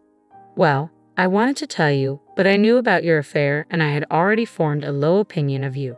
At that point, there was no issue of property distribution, and I hadn't yet inherited the assets, I explained calmly, not willing to engage in a heated argument. Kyle bit his lip in frustration. He probably never imagined I had such assets. He must have been regretting that he should have never divorced me, but I was resolute. I didn't want to endure his terrible behavior anymore. Can I hang up now? Please pay the alimony properly, reflect on your actions, and never call me again. Goodbye, I said firmly before hanging up. Immediately, I blocked Kyle's number so he couldn't call anymore. Mom, who were you talking to? Lisa walked into the room, curious. Just a friend, I replied, smiling at Lisa. But Lisa, do you want to go to the amusement park this weekend? Yes, Lisa beamed with happiness. Seeing her smile reminded me that her happiness was all that mattered to me. A few days later, I heard that Kyle had broken up with his new wife, Patricia. They argued because she wouldn't do housework, and Patricia ended up leaving him. Kyle, having been divorced twice in a short time, would probably find it hard to get married again. I hoped he would stay single for a while to prevent more people from getting hurt. After the divorce, Kyle lost his motivation and quit his job at the restaurant. He would probably find another job, but it might take him some time to get his life back on track. I felt a twinge of sympathy for him, but his problems were of his own making. I had blocked his calls so he couldn't ask me for money, and I avoided places where we used to go together. In my life, Kyle had virtually disappeared. Eventually, Kyle paid the alimony but ended up in debt. I didn't know how he would manage, but I hoped he learned from his mistakes. I continued to live comfortably at my parents' house. They told us we could stay as long as we liked. After my legs fully healed, I started part-time work at a local flower shop.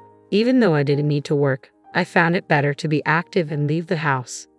I worked hard on weekdays and spent weekends having fun with Lisa and my parents. I found more joy in life than before and wanted to keep living happily with the people I loved.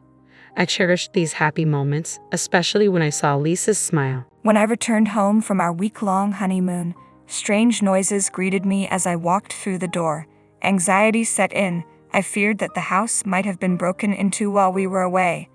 Did you hear that? Maybe there's someone inside. Should we call the police? I asked my husband, but he dismissed my concerns with a calm, "It's all right." He strode into the house, and I hurried after him, my heart racing. To my relief, it wasn't burglars but my mother-in-law Kelly and my sister-in-law Jo. They were inside, seemingly at ease. I was puzzled, wondering why they were there. Apparently, they had volunteered to look after the house while we were gone, and my husband had given them a key. I had assumed they would leave once we returned. It's getting dark. If you don't go home soon, you'll be out of time, I suggested, hoping they'd take the hint. Instead of leaving, they settled in, commandeering the living room and even taking a shower without asking. I hoped they would depart the next morning, but when I came home from work, they were still there. Unable to tolerate the intrusion any longer, I asked my husband to ask them to leave. His response shocked me. "We all live together now, so if you don't like it, you can leave."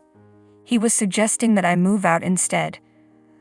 I packed a few essentials and left with just a carry-on. My name is Izzy.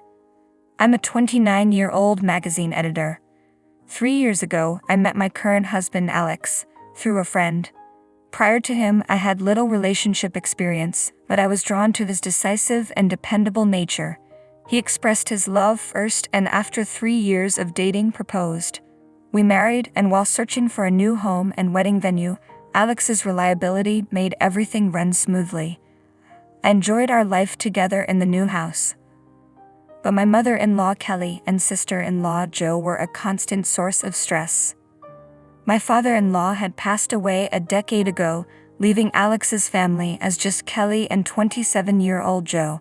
I had minimal contact with them before our marriage and hoped to maintain a polite distance. However, after the wedding, their presence became increasingly intrusive. Kelly began calling almost daily, demanding more money. "Can you increase my allowance?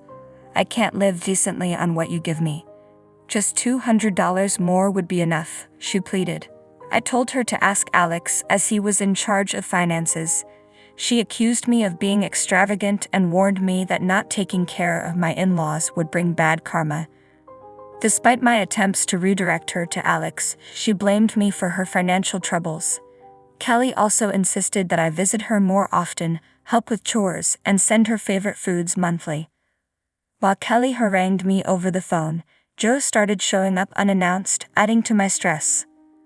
While I was cooking dinner, Kelly frequently dropped by unannounced, saying things like, "I was in the neighborhood, so I thought I'd pop in. Is dinner ready yet? I'm starving. Hurry up." She would make herself comfortable on the sofa, waiting for me to finish cooking, and then leave after eating. Despite my repeated requests for her to give me notice before visiting and to come less often, she always brushed off my concerns. "Don't worry about it, I'm just stopping by. Just feed me whatever," she'd say dismissively. I tried to address the issue with Alex, and he did speak to both Kelly and Jo about their behavior. Despite this, I didn't feel it was appropriate to be too harsh with them, given that Jo was Alex's sister. 6 months into our marriage, Alex and I finally went on our long-awaited honeymoon in Europe, which had been postponed due to our busy schedules. We enjoyed every moment, unwinding and escaping from daily stress. However, when we returned home after a smooth week-long trip, we were greeted by strange noises coming from inside the house. Panic set in as I wondered if we were dealing with a burglary. "Did you hear that?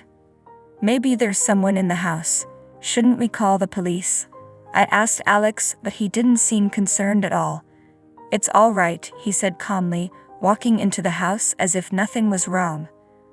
I quickly followed Alex into the house and was relieved to find Kelly and Jo instead of burglars. However, I was puzzled about why they were there. "Oh, you're back. Did you bring me a souvenir? The bracelet I asked for? Did you get it?" Kelly asked, clearly expecting something. "Of course not, it was too expensive," she replied when I said I hadn't. While the three of them chatted away happily, I couldn't help but wonder about their presence. Why are you guys here?" I asked. Kelly looked at me with a hint of annoyance. "Are you saying our presence is a nuisance? An empty house is an easy target for burglars while you were on vacation. We went out of our way to protect it, so you should be grateful." Apparently, they had offered to watch the house while we were away, and Alex had given them the key. I had told Alex that he should have discussed this with me first. He replied that he hadn't had time because they had approached him at the last minute. What was done, so I tried to accept that the house was safe thanks to their efforts. As I looked around, however, I saw the extent of the mess they had left. Every room was cluttered with their belongings. Jo's clothes were crammed into the closet, with the overflow strewn across the floor. In the living room, clothes, bags, remote controls, comic books, and other items were scattered everywhere, not just on the table but also on the floor. After a long flight, I was exhausted and frustrated by the thought of cleaning up all this mess. That wasn't the only issue at hand. I had hoped that once we arrived home, Kelly and Jo would leave, but they didn't. "It's going to be dark soon. If you don't go home now, you'll be stuck here," I said, trying to be polite. "Why don't you let us take it easy today?" Kelly responded. Not only did they refuse to leave, but they also took over the living room and started taking showers without asking. They had completely made themselves at home. Expected them to leave the next morning, but there was no sign of them moving out.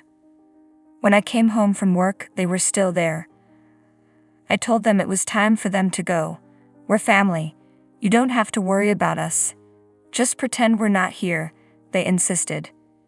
Despite their insistence that I ignore their presence, I was the one who ended up cooking, cleaning, and doing the laundry.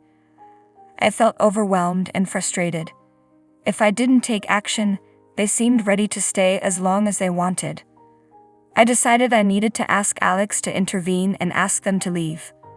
As I was tidying up my room, I noticed that one of my limited edition perfumes, worth over $300 and no longer available for sale, was missing.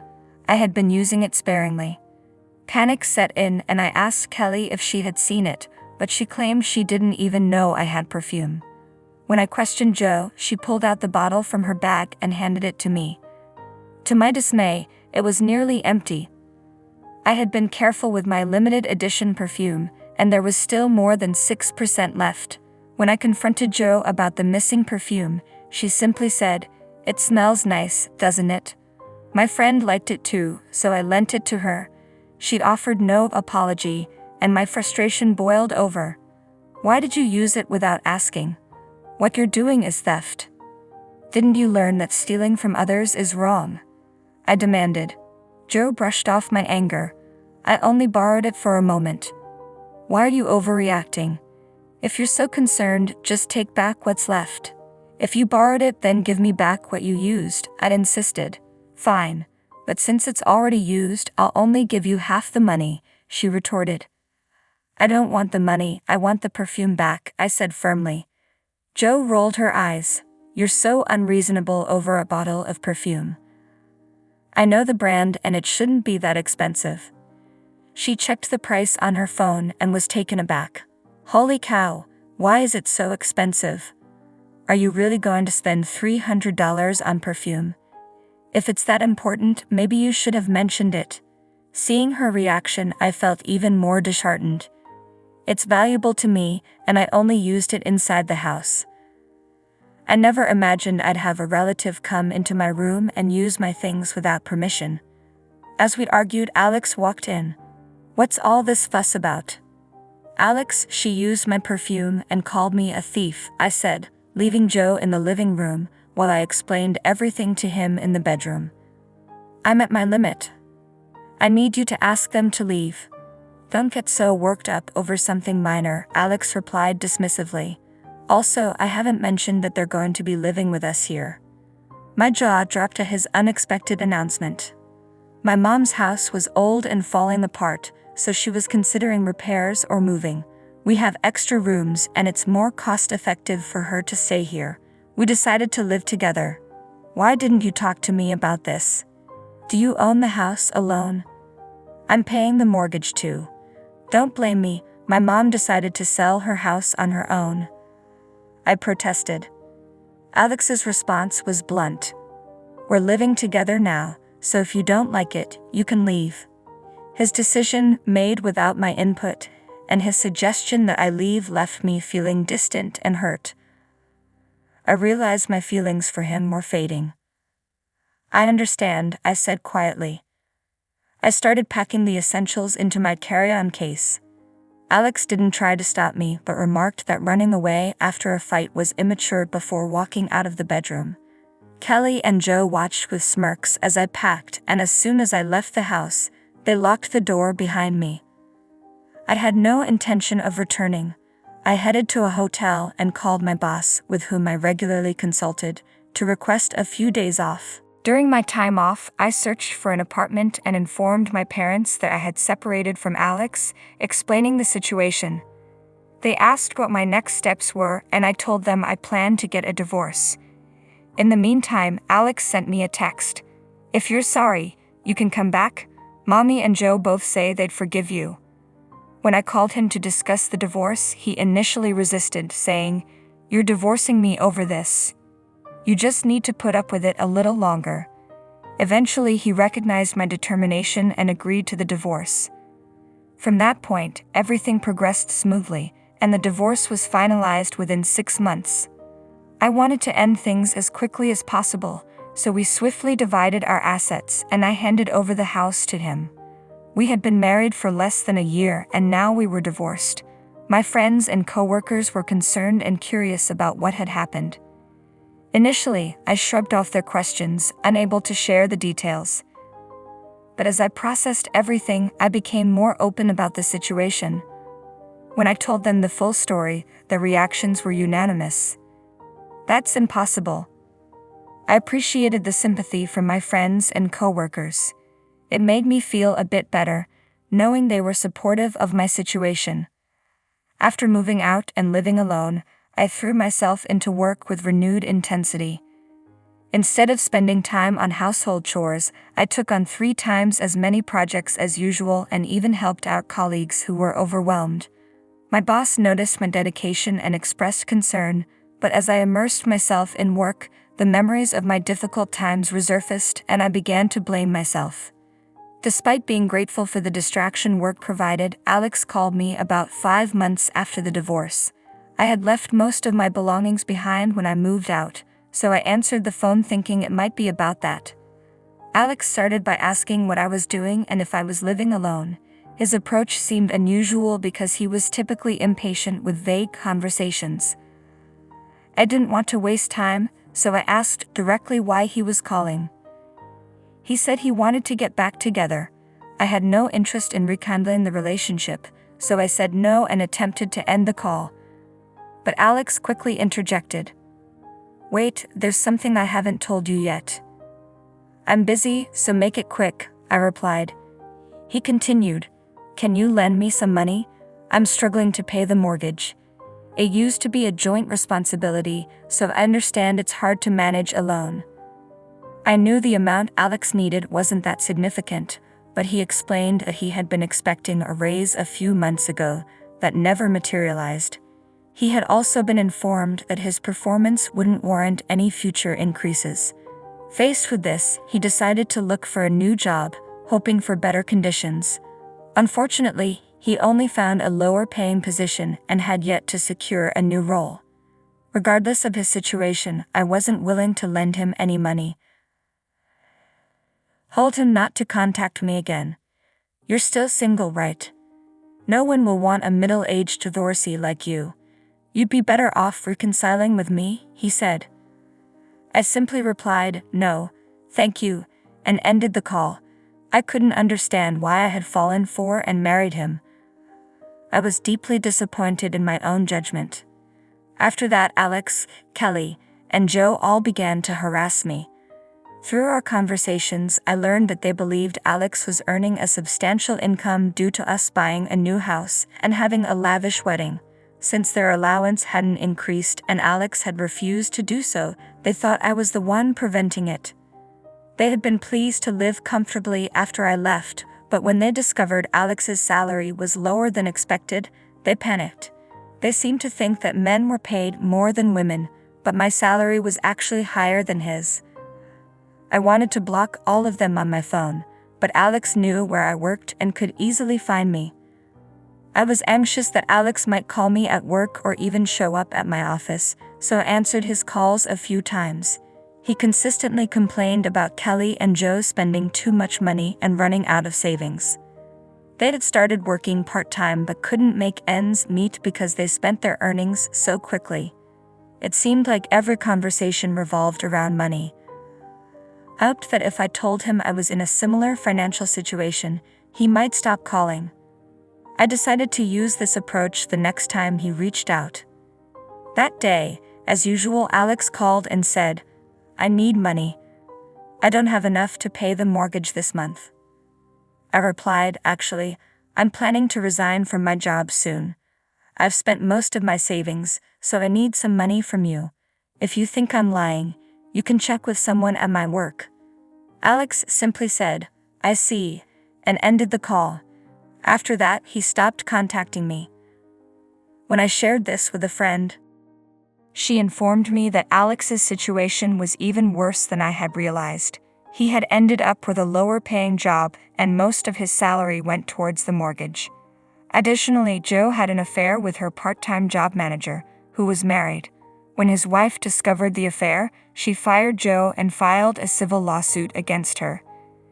Initially, Joe claimed that the manager had pursued her and she didn't know he was married. However, text exchanges revealed she was aware of his wife's pregnancy and still pursued him. The manager and his wife divorced, and Joe faced a substantial compensation claim. Joe's affair and subsequent lawsuit led to her losing both her job and her friends. Alex's family ended up covering the mortgage and the debt from the lawsuit, effectively living in a cycle of debt.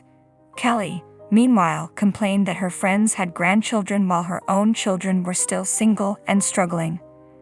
Alex often lamented to this friend about his daily arguments with Kelly, his current single status, and how women no longer showed interest in him. He had lost weight and looked disheveled, aging far beyond his years. His friend rolled her eyes at his complaints. Had shared the reasons for my divorce with many people, and now this friend was the only one Alex had left to confide in. She was the one who introduced us and felt a sense of responsibility for how things turned out. Although she found his constant drama oddly intriguing, she stayed in touch with him to keep him away from me. As for me, I recently launched a web magazine with a university friend. I left my previous job and invested most of my savings into the startup. Though it's a small venture and I handle many tasks on my own, I am thrilled by the new challenges. Where I once felt daunted by new beginnings, I now manage them with confidence, having grown from past obstacles. I've also started a new relationship with someone I met at work. He respects my feelings and supports me, helping me realize that Alex was not a decisive leader but simply selfish. For a while after my divorce, I doubted that I would ever marry or date again. Now I am able to think positively and cherish the new happiness in my life.